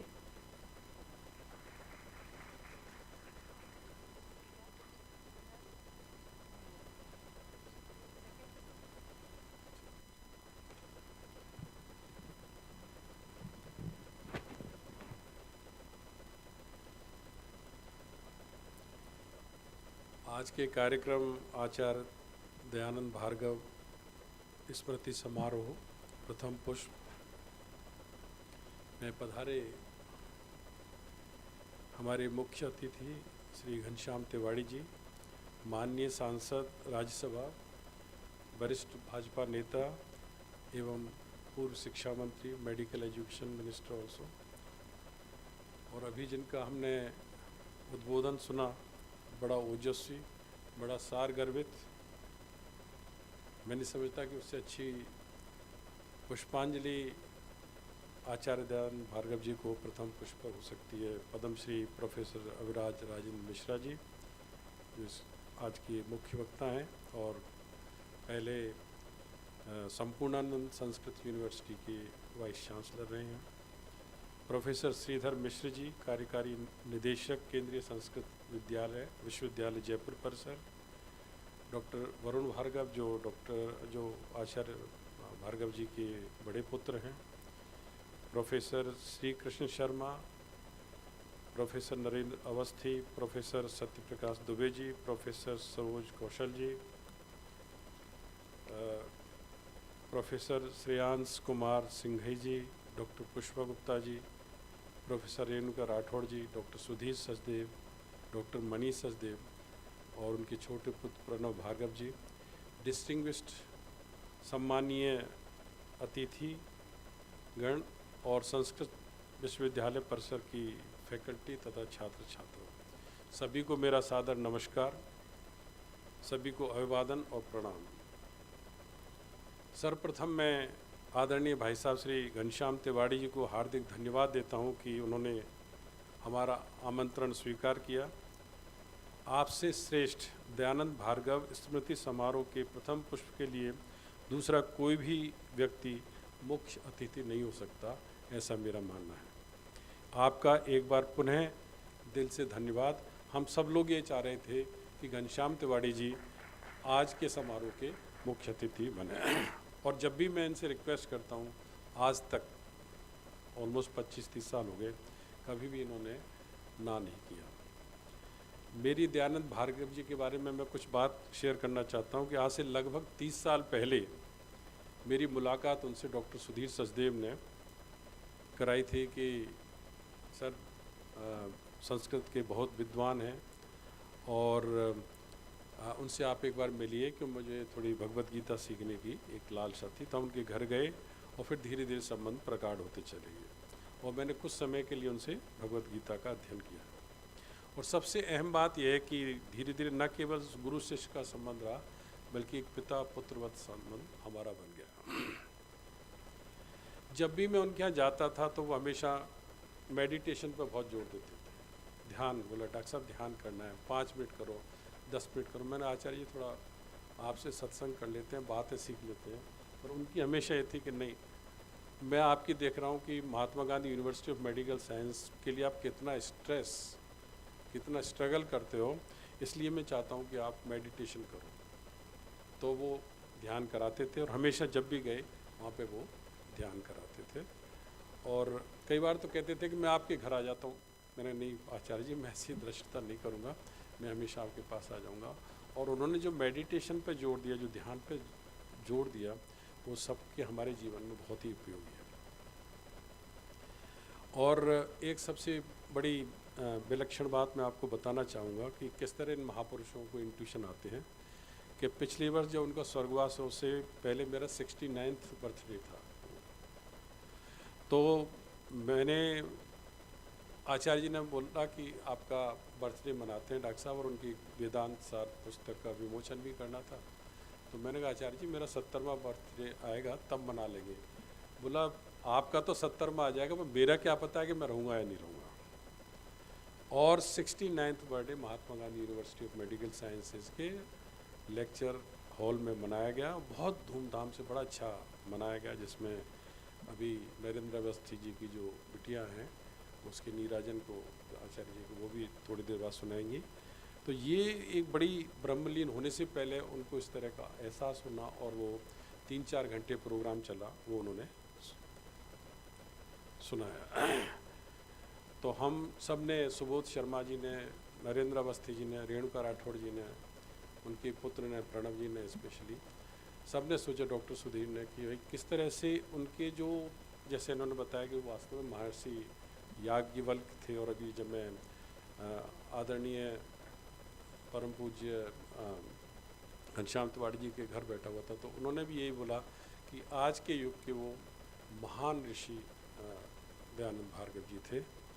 तो इनका किस तरह से इस चीज़ को कंटिन्यू रखा जाए, तो उसके लिए हमने ये एक आज तो ये प्रोग्राम कर ही रहे हैं, पर इसको हर साल किस तरह से, क्योंकि आज उनका जन्मदिन भी है, तो हर साल इसको 22 फरवरी को इस प्रोग्राम को मनाएं। तो जब ये सत्र पूरा हो जाएगा उसके बाद ये मीटिंग भी करेंगे। अब दयानंद भार्गव जी से जो कुछ सीखा, वो तो ज्ञान के अथाह सागर थे, जैसा कि प्रोफेसर अविराज राजेंद्र मिश्र जी ने बताया। पर थोड़ी बहुत बातें मैं आपके सामने, मैं तो साइंस का गायनेकोलॉजिस्ट और IVF स्पेशलिस्ट, जिसको टेस्ट ट्यूब बेबी टेक्नोलॉजी कहते हैं, उसका स्पेशलिस्ट हूँ। फिर भी उनसे जो सीखा, सबसे पहले तो ये था कि शिव संकल्प, तन में मनः शिव संकल्प मस्तु। हमारा संकल्प विकल्प तो आते ही हैं, पर जो हमारे संकल्प हैं वो हमेशा कल्याणकारी हो, ये ईश्वर से प्रार्थना है। ये यजुर्वेद में शिव संकल्प सूक्त में भी बहुत स्पष्ट तरीके से दिया हुआ है। मैं उसको बोलने का आपके सामने प्रयास करूँगा। जज जाग्रतो दूर मुदैति दैवन तदु सुप्तस्य तथैवैति दूरं गमन ज्योति खान ज्योतिरेकम तन्मे मनः शिव संकल्पमस्तु। जेन कर्माण यपसो मनीखनो जज्ञे कृण्वन्ति विदथे कुधीराः जद पूर्वम जक्ष मंतः प्रजानां तन्मे मनः शिव संकल्पमस्तु। जद प्रज्ञान मुत चेतो धृतिश्च ज्योतिरंतर्मृतम प्रजासु जस्मान न ऋते किंचन कर्म क्रियते तन्मे मनः शिव संकल्पमस्तु। जेनेदम भूतम भुवनम भविष्यत परिगृहीत ममृतेन सर्वम जेन यज्ञस्तायते होता सब तन्मे मनः शिव संकल्पमस्तु। जस्मिन ऋच है साम जजु गुखी जस्मिन प्रतिष्ठिता रथना भाविवाराः जस्मिन ऋच है साम जजु गुखी जस्मिन प्रतिष्ठिता अर्तना भावारा जस्मिन चित्तगुम सर्वोत्तम प्रजानान तन्मे मनः शिव संकल्पमस्तु। सुखारथी रस्वा निव जन मनुख्यान ने नियते भीषुर्बाजनव हृत प्रतिष्ठम जद जिरन जबिष्ठन तन्मे मनः शिव संकल्पमस्तु। भाव ये है कि जो मेरा मन है, जो जागृत अवस्था में कहीं भी चला जाता है, पूरी दुनिया में चला जाता है, हनुमान जी को मनोज व मन की गति जैसा बोलते हैं, और जो सोने पे सपने होते तो भी घूमता रहता है, परंतु सुसुप्त अवस्था में फिर वापस वहीं आ जाता है, ऐसा मेरा मन, वो कैसे शिव संकल्प आ रहा। हम इस चीज़ का दिन रात सोचें, जब भी उठें, जब भी कुछ काम पे जाएं, कि मेरे देश में जो गरीबी है वो कैसे दूर हो, मेरे यहाँ जो मरीज आ रहे हैं वो कैसे स्वस्थ हो, उनके लिए हमें क्या क्या कर सकते हैं। क्योंकि दीनता से बड़ी और स्वास्थ्य की विडम्बनाओं से, अगर उसमें प्रॉब्लम है, उससे बड़ी कोई भी दुविधा या कोई भी पाप पर कह दूँ शब्द तो नहीं होता। तो उसको दूर करने के लिए हम क्या कर सकते हैं as a citizen of this country. वो हमारा देश प्रेम का जो संकल्प है वो 24 घंटे जिंदा रहना चाहिए। ये एक मैसेज है जो उनसे मिलता है। कुछ वो पर्सनल बातें भी करते थे, जैसे मैं यहाँ शांति अध्याय जो रुद्राष्टाध्याय में है और 36वां यजुर्वेद का अध्याय है, जिसमें वो पहला ही उसका श्लोक है, ऋचम वाचम प्रपद्ये मनोजजु प्रपद्ये साम प्राणम प्रपद्ये चक्षु श्रोत्रम प्रपद्ये वागोज है सहोजो मई प्राणापानो जन्मे छिद्र चक्षु को हृदय से मनसो वाति तृणम बृहस्पति में तद्दधातु। मेरी जो वाणी है वो ऋग्वेद की तरह से, ऋग्वेद की शरण में जाता हूँ और उस तरह से परिष्कृत हो, उस तरह से अच्छी हो। मैं यजुर्वेद की शरण में जाता हूँ जो उपासना का ग्रंथ है, यजन का ग्रंथ है, और मेरा मन उससे परिष्कृत हो। मैं सामवेद की शरण में जाता हूँ जिससे प्राण अल्टीमेट, प्राण स्थूल शरीर से ज़्यादा प्राण शरीर का होता है। और भगवान कृष्ण ने भगवत गीता में बोला भी है कि वेदों में मैं सामवेद हूँ, वेदा नाम सामवेदोस्मि, तो वो हो।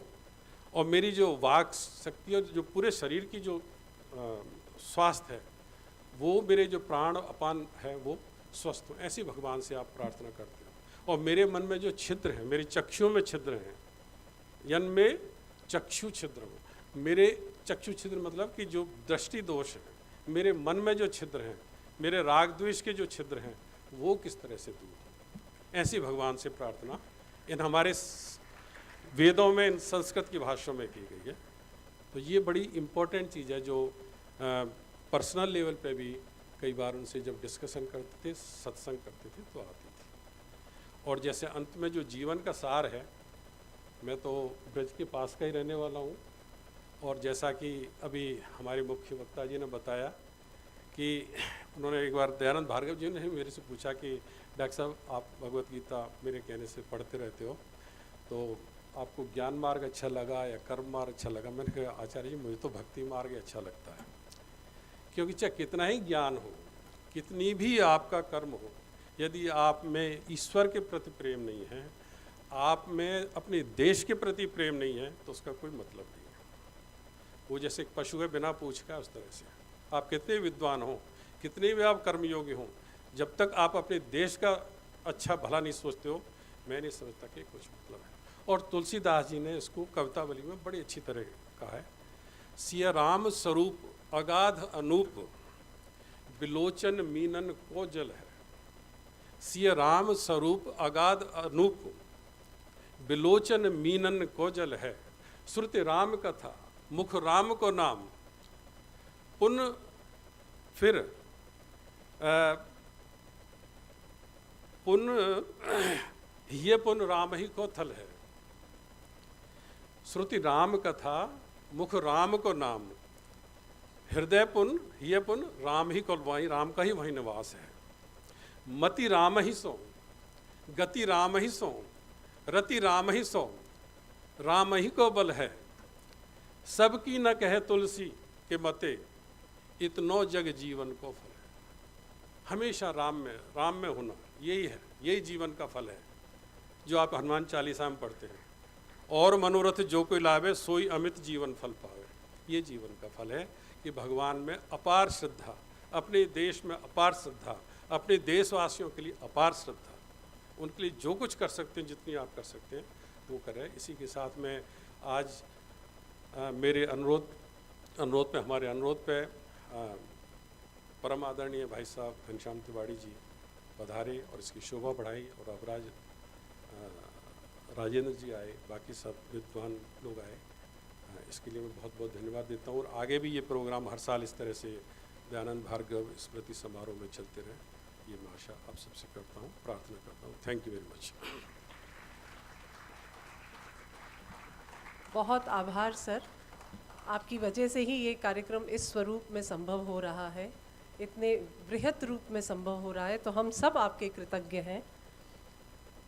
आचार्य जी को गीत बहुत पसंद थे और स्वयं भी लिखते थे, तो आचार्य जी ने एक नीराजना लिखी है, बड़ी सुंदर है, और उस नीराजना के गान के लिए मैं आमंत्रित कर रही हूँ लवलीना जी को।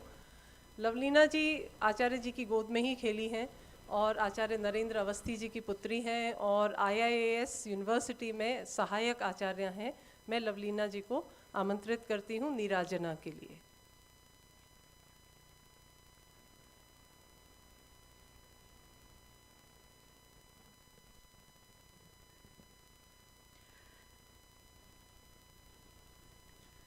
हे चैतन्य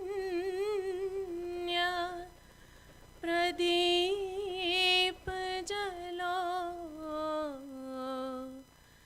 जीवन की संध्या वेला में। हे चैतन्य प्रदीप जलो, माया का आवरण तोड़ दो, अंधकार का हृदय दलो, जीवन की संध्या वेला में।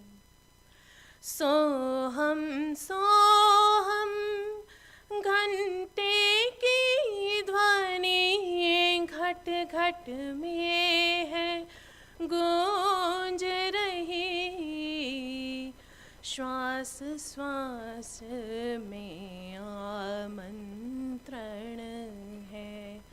माँ भूमा के द्वार चलो, जीवन की संध्या वेला में। संचित कर्मों के पर्वत को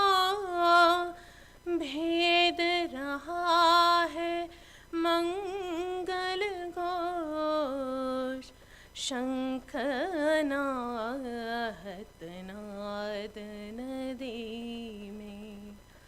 हे तामस दुर्भाव गलो जीवन की संध्या वेला में। अक्षर के अक्षत अर्पित है शब्द ब्रह्म की पूजा में। अखिल अर्थ अंबर से बरसे। हे अनर्थ अपशकुन टलो जीवन की संध्या वेला में। कुमकुम रोली प्रीति लालिमा दिग दिगंत में फैल रही। हे मन छोड़ो रंग पुराना, नए रंग में आज ढलो जीवन की संध्या वेला में। चंदन का सानिध्य मिले तो नीम बदलते चंदन में। मलया चल के सब तरु बदले। हे तरुवर तुम भी बदलो जीवन की संध्या वेला में। मनोभाव जैसे मन भावन रंग बिरंगे बिखरे फूल। दयानंद घन ज्योति पुरुष है। कल्प वृक्ष के सदृश फलों जीवन की संध्या वेला में। हे चैतन्य प्रदीप जलो जीवन की संध्या वेला में।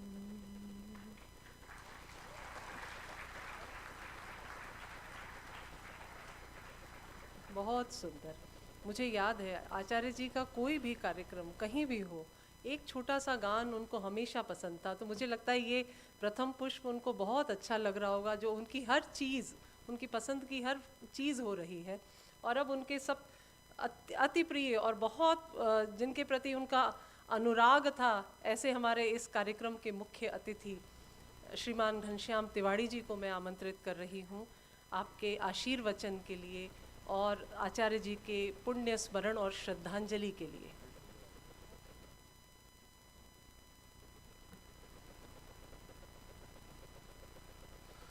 आचार्य दयानंद भार्गव स्मृति समारोह का जो प्रथम पुष्प है, उसमें आज इस सभास्थल में और मंच पर उपस्थित सबसे पहले तो हमारे अभिराज राजेंद्र मिश्र जी पद्मश्री, उनका हमने विद्वतापूर्ण और तर्क संगत भाषण भी सुनाई है। और मेरे आश्चर्य की बात तो ये है कि भार्गव साहब का प्रभाव अगर देखो तो डॉक्टर स्वर्णकार साहब पर देखो, जो उन्होंने तन्मय मैं शिव संकल्प मस्तु करके बता दिया, तो उनका प्रभाव अभी तक काम कर ही रहा है। और श्रीधर मिश्र जी जो यहाँ के कार्यवाहक कुलपति हैं, नरेंद्र अवस्थी जी और वरुण भार्गव जी, सब उपस्थित सभी चौधरी साहब, सुरेश जी और सुभाष जी और कृष्ण शर्मा जी, सभी समुपस्थित सभी सज्जनों और देवियों। डॉक्टर साहब ने भी कहा कि भाई मैंने कहा ये मना नहीं करते, सही बात यह है कि डॉक्टर साहब ने कहा तो मैं मना करता ही नहीं, लेकिन डॉक्टर साहब भी मेरे कहने की बात कभी मना नहीं करते। इसलिए मैं एक प्रसंग के साथ अपनी बात शुरू करूंगा डॉक्टर साहब के बारे में कि अपना जो राम मंदिर बना हुआ है ना, इस राम मंदिर का कोरोना काल में इसके लिए शुरू हुआ कि भाई इसके लिए कुछ संग्रह करो। तो मेरे पास वो बड़े बड़े सब लोग आए, बोले साहब किससे शुरुआत करें? तो मैंने कहा भाई डॉक्टर स्वर्णकार जी शुरुआत करो, सबसे बढ़िया सुगंध उनका ही होगा।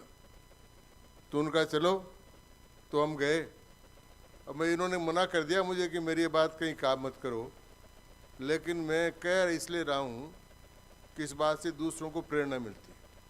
मैं गया, जाकर बैठे हम लोग, कोरोना का टाइम था, कोई आता ही नहीं था। तो डॉक्टर साहब पूजा करके बाहर आए, बोले बोलो क्या करना है? तो मैंने जो साथ गए थे वो कह रहे थे देखो बड़ा काम करना है, बड़ा काम करना है। तो मैंने डॉक्टर साहब को कुछ बड़ी राशि बताई, वो राशि नहीं बताऊंगा। तो उनका तुरंत ले जाओ, क्योंकि सब कुछ राम का ही है, मेरा है ही क्या। तो राम के प्रति इतना समर्पण होने के कारण से अब फिर बाद में मुझे धन्यवाद देने के लिए आए। धन्यवाद देने के लिए तो मुझे जाना चाहिए था, लेकिन मुझे धन्यवाद देने के लिए आए कि देखो राम जन्मभूमि के शिलान्यास में मेरी पत्नी को और मुझे दोनों को बुलाया। इस ऐतिहासिक प्रसंग के हम साक्षी रहे, इसके लिए आपको धन्यवाद, क्योंकि आपने वो काम करा दिया इसलिए हम चले गए। तो ये और उदात्त भावना के साथ उन्होंने काम किया। तो डॉक्टर साहब का ये काम है। तो मैं आया, अभी मैं डॉक्टर दयानंद जी भार्गव के बारे में सोच रहा था, जब इनके मैं राजेंद्र जी मिश्र का पढ़ रहा था। वैसे तो मिश्र शब्द जिनके भी लगता है वो मुझे प्रिय लगते हैं, क्योंकि मेरा ननिहाल जो है मिश्रों का ही है। तो जो भी मिश्र है वो उनको सबको मैं प्रणाम ही करता रहता हूँ। तो जब बात कर रहे थे तो मुझे एक बात बिल्कुल ध्यान आई कि एक शायर ने कहा है कि यूनान मिस्र रोमा सब मिट गए जहाँ से, कुछ बात ऐसी है कि हस्ती मिटती नहीं हमारी। कि हमारी हस्ती क्यों नहीं मिटती है? वो इसलिए नहीं मिटती है कि दयानंद जी भार्गव जैसे लोग इस भारतवर्ष में बार बार जन्म लेते रहते हैं और अपना सारा जीवन उस काम में लगा देते हैं। इस कारण से हमारी हस्ती नहीं मिटती। ये हमारी हस्ती अगर राजा महाराजाओं के कारण से बचती तो नहीं बचती, क्योंकि उन्होंने तो राज के लिए धर्म बदल लिया था बहुत लोगों, उनसे नहीं बदली। और भी आप पंडित लोग नाराज नहीं हो ना, हमारे कारण से भी बचती तो नहीं बचती, क्यों दिल्ली सुरोवा जगदीश सुरोवा करने वाले हमारे में पैदा हुए, तो उनके कारण से भी नहीं बची। लेकिन ये जो लोग अपना संपूर्ण तन मन धन लगाकर, सारा जीवन लगाकर जिन्होंने संस्कृति की सेवा की, उन महापुरुषों के कारण से आज हम ये 6000 वर्ष पहले अभी राजेंद्र जी बता रहे थे कि इस से 6000 वर्ष पहले से लेकर अब तक हमारी जो संस्कृति बची हुई है और अब उत्थान की ओर है, उसका श्रेय इन सब महापुरुषों को जाता है। इसी रूप में मैं दयानंद जी भार्गव का स्मरण बार बार करता रहता। मेरा जो उनसे संपर्क आया वो बहुत पुराना संपर्क है। वो उन्होंने मुझे जब वो राजस्थान पत्रिका में वेद विज्ञान पर वो लिखते रहते थे, मैं पढ़ता रहता था। तो उसमें मेरा बच्चा है बड़ा, उसने कहा कि दयानंद जी भार्गव से मुझे मिला। तो मैंने भार्गव साहब को फ़ोन किया, तो उनका उसको मिलाने की जरूरत नहीं, मैं ही आ जाता हूँ। तो वो आए तो साथ में मुझे बड़ा आश्चर्य हुआ, 4 केले और 2 सेब एक प्लास्टिक की थैली में बांध कर लेकर आए। मैंने कहा भार्गव साहब इसकी क्या जरूरत थी? बोले ये मैं बच्चों के लिए और आपके लिए लेकर आया हूँ।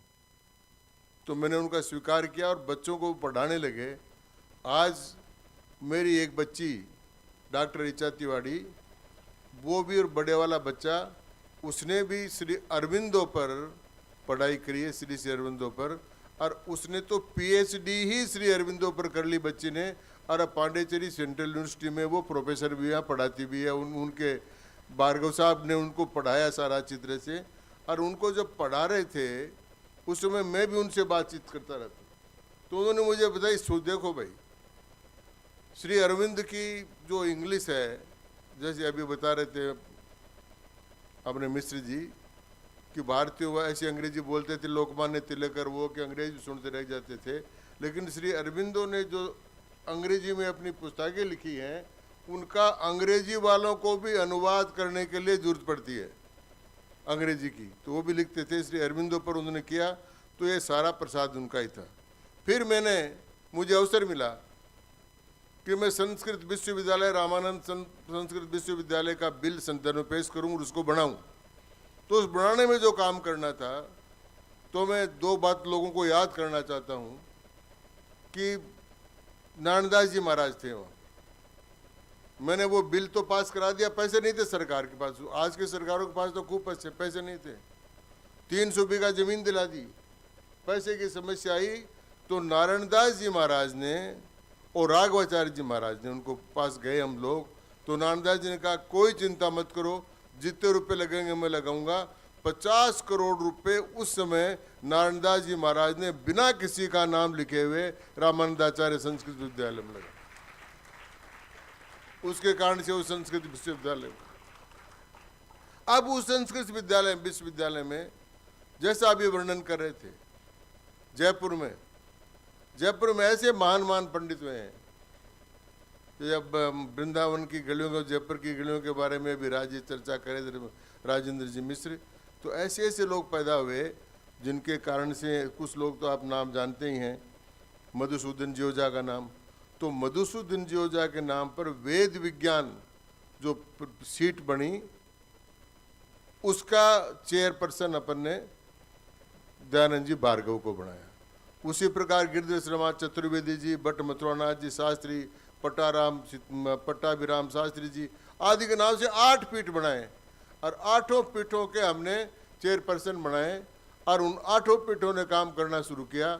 लेकिन बहुत अब मुझे इस समय तकलीफ है कि इस समय वो पीठें पूरा काम नहीं कर रही है, लेकिन उन पीठों ने काम शुरू करना किया था, हमने बनाया। इसलिए मैं कई बार कहता हूँ, नाराज मत होना राजेंद्र जी, गुलामी के कालखंड में जितना संस्कृत साहित्य जयपुर में लिखा गया, उतना बनारस में नहीं लिखा। अब इसको तुलना नहीं कर रहा हूं मैं, बनारस को तो प्रणाम है, लेकिन जयपुर को इसलिए छोटी काशी कहते, तो उसमें लिखा गया। और दयानंद जी भार्गव साहब, वो एक अपने ऋषि परंपरा है, वो ऋषि परंपरा के व्यक्ति, उनका शरीर का कोई ध्यान ही नहीं रखते, सारा लिखने में ध्यान रखते। मेरा तो सौभाग्य रहा कि घर पर भी आते, राज्यसभा का सांसद बनने के बाद दिल्ली में भी घर पर गए, उसको भी उन्होंने पवित्र किया। पर मैं उनको जब भी देखता, वो कृशकाय शरीर के आदमी। अब मैं कह रहा हूँ, आत्मबल जिसमें मजबूत हो, शरीर उसका क्या करे। एकदम कृशकाय शरीर के आदमी, और जिस प्रकार वो लगातार लिखते रहते थे, और जितना लिख कर गए। हमारे यहाँ पर शास्त्र के लोग कहते हैं कि जिसने गीता का भाष्य लिखा, वो ऋषि परंपरा में आ जाता। तो लोकमान्य बाल गंगाधर तिलक ने भी जब पहले प्रवेश किया सामाजिक जीवन में, तो गीता का भाष्य कर्म योग शास्त्र कर गीता का भाष्य लिखा, और वो उस पर गए। अब मैं मेरे जीवन की एक कमी बता देता हूँ, क्योंकि मैं ज़्यादा नहीं बोल पाऊँगा। मेरे पिताजी ने मुझे 2 आदेश दिए थे, एक तो मैंने हूबहू पाल लिया, दूसरा मैंने नहीं पा सका। एक तो मैं जब पढ़ रहा था, उसी से मैं मेरा RPS में सिलेक्शन हो गया। और मेरा संस्कृत के पंडित थे, वो घर पर पूजा पाठ करके उठे थे, कभी पूछते नहीं थे कहाँ जा रहे, क्या कर रहे हो। मैं अपनी अटैच लेकर जा रहा था, बोले कहाँ जा रहे हो। मुझे मैं इंटरव्यू देने जा रहा हूँ। काय का? मुझे RPS में। क्या बनोगे? वो DSP बनूंगा। तो आप लोग नाराज मत हो ना, उन्होंने मुझे जो कहा मैं कह रहा हूँ, हट, पंडित के लड़के हो, हमको तो सब सलूट मारते हैं, और तुम सब दूसरों को सलूट मारोगे, मत जाओ। और मैंने वहीं छोड़ नहीं गया। अगर चला जाता तो 60 साल का वो रिटायर हो जाता, और नहीं गया तो 80 साल का भी आपके सामने बोल रहा हूँ। ये पिताजी का आशीर्वाद। दूसरी बात उन्होंने कही, वो मैं पूरी नहीं कर पाया। उन्होंने कहा कितना ही पढ़ लेना बेटा, जब तक संस्कृत नहीं पढ़ोगे तब तक परिपूर्ण नहीं बनोगे। और वो मैं नहीं कर पाया, तो इसलिए बच्चों को करना चाहता हूं कि आप लोग परिपूर्ण बनेंगे, क्योंकि आप संस्कृत के विद्यार्थी हो और आप संस्कृत पढ़ रहे हो। और यही दयानंद जी भार्गव का बहुत बड़ा संदेश है कि भारत की आत्मा, भारत की संस्कृति, भारत का विश्वास संस्कृति में निवास करता है। अब इसके उत्थान का टाइम है। अभिराज जी मिश्र साहब, आपके पत्र शायद नहीं पहुंचे होंगे, लेकिन बहुत बातें पूछती हैं। मेरे सामने अभी नरेंद्र अवस्थी जी बैठे हैं, इनका मुझे डर लग रहा है इस समय।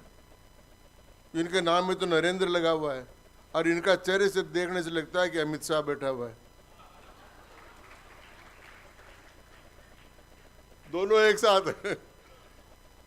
तो लेकिन मैं आपको बता दूं कि आपकी आवाज पहुंचेगी और अब आपकी आवाज पहुंच रही है।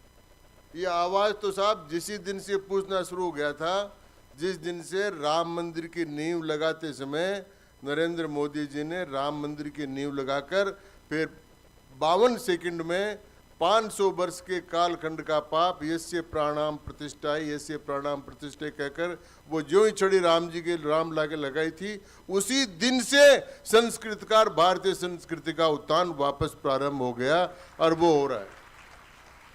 और नई शिक्षा नीति में जो भारत ज्ञानम दिया उन्होंने, और उस भारत ज्ञानम के द्वारा जो नया नया, मैं उस समिति में हूँ, तो जितना जितना बजट, जितनी जितनी पढ़ाई का काम कर रहे हैं, वो सब काम एक लक्ष्य को लेकर चल रहे हैं।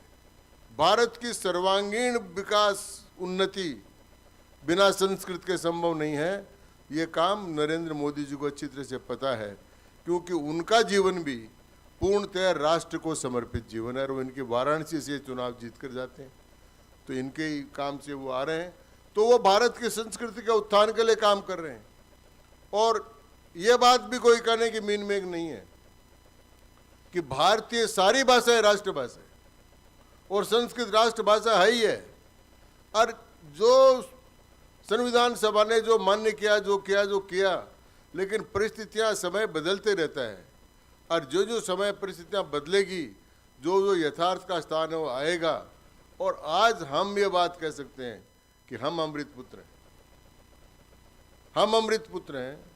वेद व्यास जी के बारे में उन्होंने सारी बात बताई और सारी बातें मैं नहीं करना चाहता, क्योंकि मैं ज़्यादा संस्कृत का पढ़ा हुआ नहीं हूँ, लेकिन मैं संस्कृत का समर्थक, मैं संस्कृत के लिए काम करता हूँ। मैं जब शिक्षा मंत्री बना तो सबसे पहले यहाँ पर 36 वेद विद्यालय हमने स्थापित। राघवाचार्य जी महाराज को संस्कृत वो अकादमी का अध्यक्ष बनाया था और वो काम किए थे और वो काम परिपूर्ण आज भी वो चल रहे हैं। आज भी मैं भी लेट हो रहा हूँ, वहीं उस कार्यक्रम में मुझे जाना है, तो वो काम कर रहे हैं। उसमें कई प्रकार की व्याख्याएं नहीं कर रही हैं, कई विश्वविद्यालय हैं, कई खंड कर रहे हैं। भारत ज्ञानम का बहुत बड़ा काम हो रहा है, पांडुलिपियों का संरक्षण हो रहा है, सारा काम हो रहा है और हम आगे बढ़ रहे हैं। और आगे इतने बढ़ रहे हैं कि इसके पहले मंदिरों में लोग जाते नहीं थे। इस समय तो सारे मंदिरों की हालत ये है कि मंदिरों में लोग समा नहीं रहे। तो भारतीय संस्कृति का धर्म मंदिर आधारित हमारी संस्कृति है, उसकी ओर बढ़ावा दे रहा है और सारी दुनिया कह रही है। और हमने जिस दिन से 1936 में इस वंदे मातरम को ये कहकर काट दिया गया था, इसके 4 छंदों को, कि इसमें दुर्गा की पूजा है, इसमें लक्ष्मी की पूजा है और हम इसको नहीं मानते, इसलिए काट दिया गया था। अब भारत सरकार ने कह दिया नहीं, दुर्गा की पूजा भी होगी, लक्ष्मी की पूजा भी होगी और छहों के छहों इसके स्टंजा जो हैं वो गाए जाएंगे। और वंदे मातरम के बंकिम चंद्र चटर्जी, ऋषि बंकिम चंद्र लिखे हुए वंदे मातरम को गाना शुरू कर दिया। तुम्हारी प्रतिमा गरीबों मंदिरे मंदिरे, ये भारतीय संस्कृति का ही तो काम है। अमलाम अमलाम दुर्गाम बहुदल वारणिम नमामि तारणिम नमाम, ये हुई तो है। तो ये उद्घोष वही शुरू हो गया है। ये उद्घोष ये भी दयानंद जी को, भार्गव साहब को श्रद्धांजलि है कि इन ऋषि मुनियों ने, इन तपस्वियों ने जो संस्कृत के लिए तपस्या कर इतना बड़ा अपने जीवन का काम किया, उनके इस कामों को अब वर्तमान सरकार ने पहचान लिया। जैसे कह रहे थे कि संसद में विरोध करते हैं, उनकी भाषा को समझते नहीं, लेकिन हम उनकी भाषा को अच्छी तरह समझ रहे हैं। कोई कितना ही विरोध करे, संस्कृत, संस्कृति और भारतीय अध्यात्म को भारतीय जनता पार्टी की सरकार में नरेंद्र मोदी जब तक है तब तक उसको सिकर के परम पर पहुंचा कर रहेंगे। उसको किसी प्रकार का खतरा नहीं, मैं कह देता हूं। और दयानंद जी भार्गव को सत्य श्रद्धांजलि भी यही होगी कि हर साल स्वर्णकार साहब ये कार्यक्रम कराएंगे। मैं जितनी भी बार कोशिश हो सकूंगा उतनी बार इन कार्यक्रमों में आने का प्रयत्न करूंगा। और दयानंद जी भार्गव के प्रति इससे बढ़िया कोई श्रद्धांजलि नहीं हो सकती। हम सब लोग मिलकर उनका पुण्य स्मरण करें। लोग कहते हैं कि ये जो आध्यात्मिक ताकत होती है, ये जीते हैं तो कम पावरफुल होते हैं, अरे जाने के बाद में ज़्यादा पावरफुल हो जाते हैं। तो दयानंद जी सरस्वती, दयानंद जी भार्गव साहब का जितना काम डॉक्टर स्वर्णकार साहब ने जीते समय किया, उनकी सेवा करने का, उनकी बात फैलाने का, उनका ध्यान करने का, और उनके जाने के बाद में ये जो काम कर रहे हैं, ये काम और भी बड़ा ताकत के साथ होगा। उनकी आत्मा को शांति मिलेगी, आशीर्वाद भी मिलेगा। और डॉक्टर साहब का जो काम है, तपस्या, इनकी भी तपस्या है।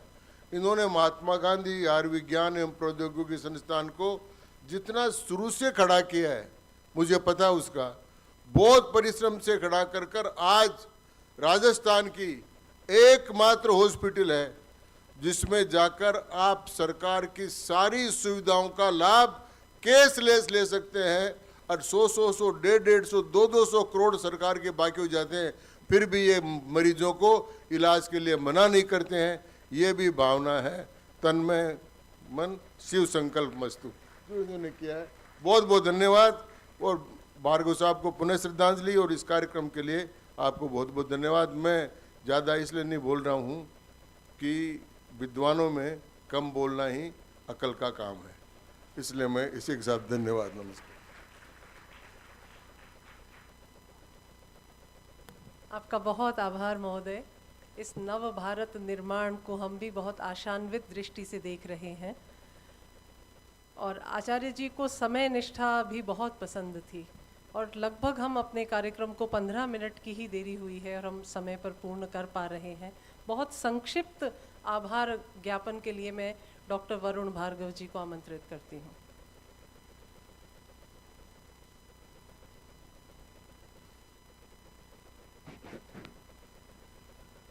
ओम। महात्मा गांधी चिकित्सा महाविद्यालयेन केंद्रीय संस्कृत विश्वविद्यालयस्य जयपुर परिसरेण च संयुक्तरूपेण आयोजिताम् अस्यां धर्म दर्शन मंथन सभायां विद्वांसः, आचार्यः, चिकित्सा विज्ञान निपुणः, शास्त्र चिन्तकः, शोधकर्तारः च समागतः। एषा न महती तुष्टि, एषा न परम कृतज्ञता, यत्र आयुर्विज्ञानम् आत्मविद्या सह संगच्छते, यत्र चिकित्सा धर्म तत्वेन सह विमर्शते, यत्र विज्ञानम संस्कृत स्रोत्र सह प्रभवति, तत्रैव समग्र मानव कल्याणस्य मार्गे प्रशस्यते। स्मारं वैदिकम् आह्वानं संगच्छद्वं संवदद्वं संवो मानांसि जानन्तम्। अद्य एष मंत्र अत्र सजीव जातः। वेद विद्याया गांभीर्यं दर्शनस्य सूक्ष्मदृष्टि, चिकित्साशास्त्रस्य प्रज्ञा, एते सर्वे सम्मिलिताः। अस्य ज्ञानयज्ञस्य ज्ञान यज्ञकर्तारः, व्यवस्थापकः, मौनसेवकः च ते सर्वे अस्माभिः कृतज्ञता प्रणम्यन्ते। अन्ते प्रथमायेमि आ नो भद्रा कर्तो यन्तु विश्वतः, विज्ञान धर्मेण संयुक्त भूत्वा मानवहिताय परवर्ताम। हम इस पावन अवसर पर उपस्थित अपने विशिष्ट अतिथियों का आदरपूर्वक स्वागत करते हैं। हम अभिनंदन करते हैं प्रोफेसर अभिराज राजेंद्र मिश्र जी का, इस उम्र में लंबी यात्रा करके वो यहाँ आए। प्रख्यात साहित्यकार, पद्मश्री सम्मानित विद्वान एवं पूर्व कुलपति संपूर्ण संस्कृत विश्वविद्यालय वाराणसी। आपका साहित्यिक एवं सांस्कृतिक योगदान भारतीय ज्ञान परंपरा की गौरवशाली धरोहर है। आपकी उपस्थिति इस सभा को वैचारिक गरिमा प्रदान करती है। हम सम्मानपूर्वक आभार प्रकट करते हैं श्री घनश्याम तिवारी जी का, जो राज्यसभा सदस्य जिनका सार्वजनिक जीवन राष्ट्र चिंतन एवं सांस्कृतिक मूल्यों के संरक्षण के लिए समर्पित रहा। आपकी सहभागिता इस मंच को राष्ट्रीय दृष्टि से समृद्ध करती है। हम कृतज्ञता व्यक्त करते हैं ML स्वर्णकार जी का, महात्मा गांधी विश्वविद्यालय जयपुर के संस्थापक, जिनकी दूरदर्शिता और नेतृत्व से चिकित्सा शिक्षा एवं अनुसंधान को नई दिशा मिली। आपके इस संरक्षण से इस दार्शनिक आयोजन संभव हो सका। आपने मेरे अग्रज की भूमिका निभाई, मेरे पिता को उनके अध्ययन किए में बाधा ना आए इसका ध्यान रखा, तथा समय समय पर जब भी उनको ज़रूरत पड़ी, जैसे अंतिम 3 माह उन्होंने बड़े पुत्र के समान उनकी सेवा की, जिसका मैं हृदय से आभारी हूँ। प्रोफेसर श्रीधर मिश्र जी, निदेशक केंद्रीय संस्कृत विद्यालय जयपुर परिसर, ये संस्कृत दर्शन और शास्त्रीय परंपरा के संवर्धन में आपका योगदान अर्थपूर्ण है। इस संपूर्ण आयोजन को श्री दयानंद जी भार्गव की स्मृति में समर्पित है। ये केवल शैक्षणिक कार्यक्रम नहीं, अपितु एक वैचारिक श्रद्धांजलि है, जिसमें धर्म, दर्शन और ज्ञान परंपरा का संवर्धन का संकल्प निहित है, जिनकी विद्वता, साधना और चिंतन परंपरा आज भी सभा के माध्यम से जीवित है। यदा अग्नि हविषा वर्धते तथा अस्माकं बौद्ध दीप्ति सत्यम ऋतुम धर्म च अनुवर्धताम इति संप्राणाम। इसके अलावा जितने हमारे वक्ता आए हैं, अलग अलग जगह से आए हैं, और उन सबका मैं आभार व्यक्त करता हूँ। डॉक्टर सचदेवा जी, प्रणव भार्गव मेरा छोटा भाई, इसके अलावा नरेंद्र अवस्थी जी, और आखिर में मैं डॉक्टर रेणुका राठौड़ मेरी छोटी बहन है, उनका भी आभार व्यक्त करता हूँ। कुछ त्रुटियाँ ना जानने के कारण हुई, जैसे डॉक्टर दयानंद जी भार्गव का जन्म दिल्ली में हुआ, ना कि बेरोज में। दूसरा, ये जो 2 पुस्तकें आपके सामने आई हैं, मेरी पिताजी की इच्छा थी कि उनके 4 पोता पोती इन पुस्तकों को इंग्लिश में लिखें, तो 2 पुस्तकें मुझे दी गई। तो ये मैंने नहीं लिखी हैं, मेरी पुत्री ने लिखी हैं। बड़ी जो वेदांत सार है उसने इंग्लिश ट्रांसलेशन किया है। प्रोफेसर स्वर्णकार के छोटे बेटे की वो सहपाठी रही हैं MBBS में, और इस टाइम यूनिवर्सिटी ऑफ मेलबर्न में असिस्टेंट प्रोफेसर हैं, रॉयल मेलबर्न यूनिवर्सिटी में।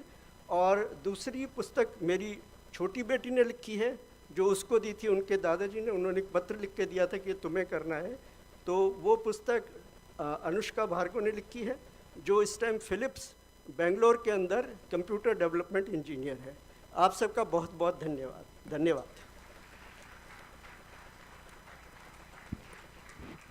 बहुत आभार वरुण भैया। डॉक्टर स्वर्णकार जी की ओर से आप सभी के प्रसाद की व्यवस्था है, जो नीचे बेसमेंट में है, और हम सब वहीं चलेंगे। और इससे पहले राष्ट्रगीत के लिए हम सब खड़े होते हैं। कार्यक्रम आज यहीं समाप्त होता है। द्वितीय सत्र इसके बाद नीचे सेमिनार हॉल में होगा। जन गण मन अधिनायक जय। राष्ट्रगीत। जन गण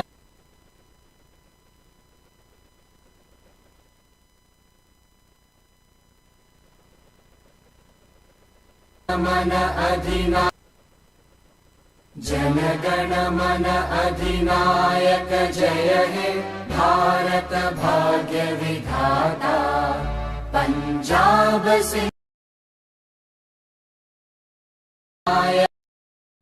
जन गण मन अधिनायक जय हे भारत भाग्य विधाता पंजाब सिंध गुजरात मराठा द्राविड़ उत्कल बंगा विंध्य हिमाचल यमुना गंगा उच्चल जलधि तरंगा।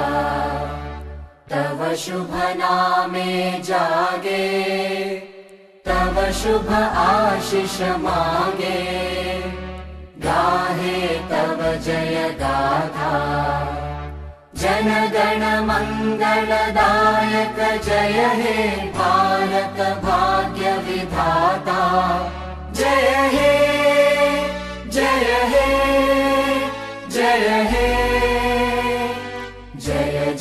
जय जय हे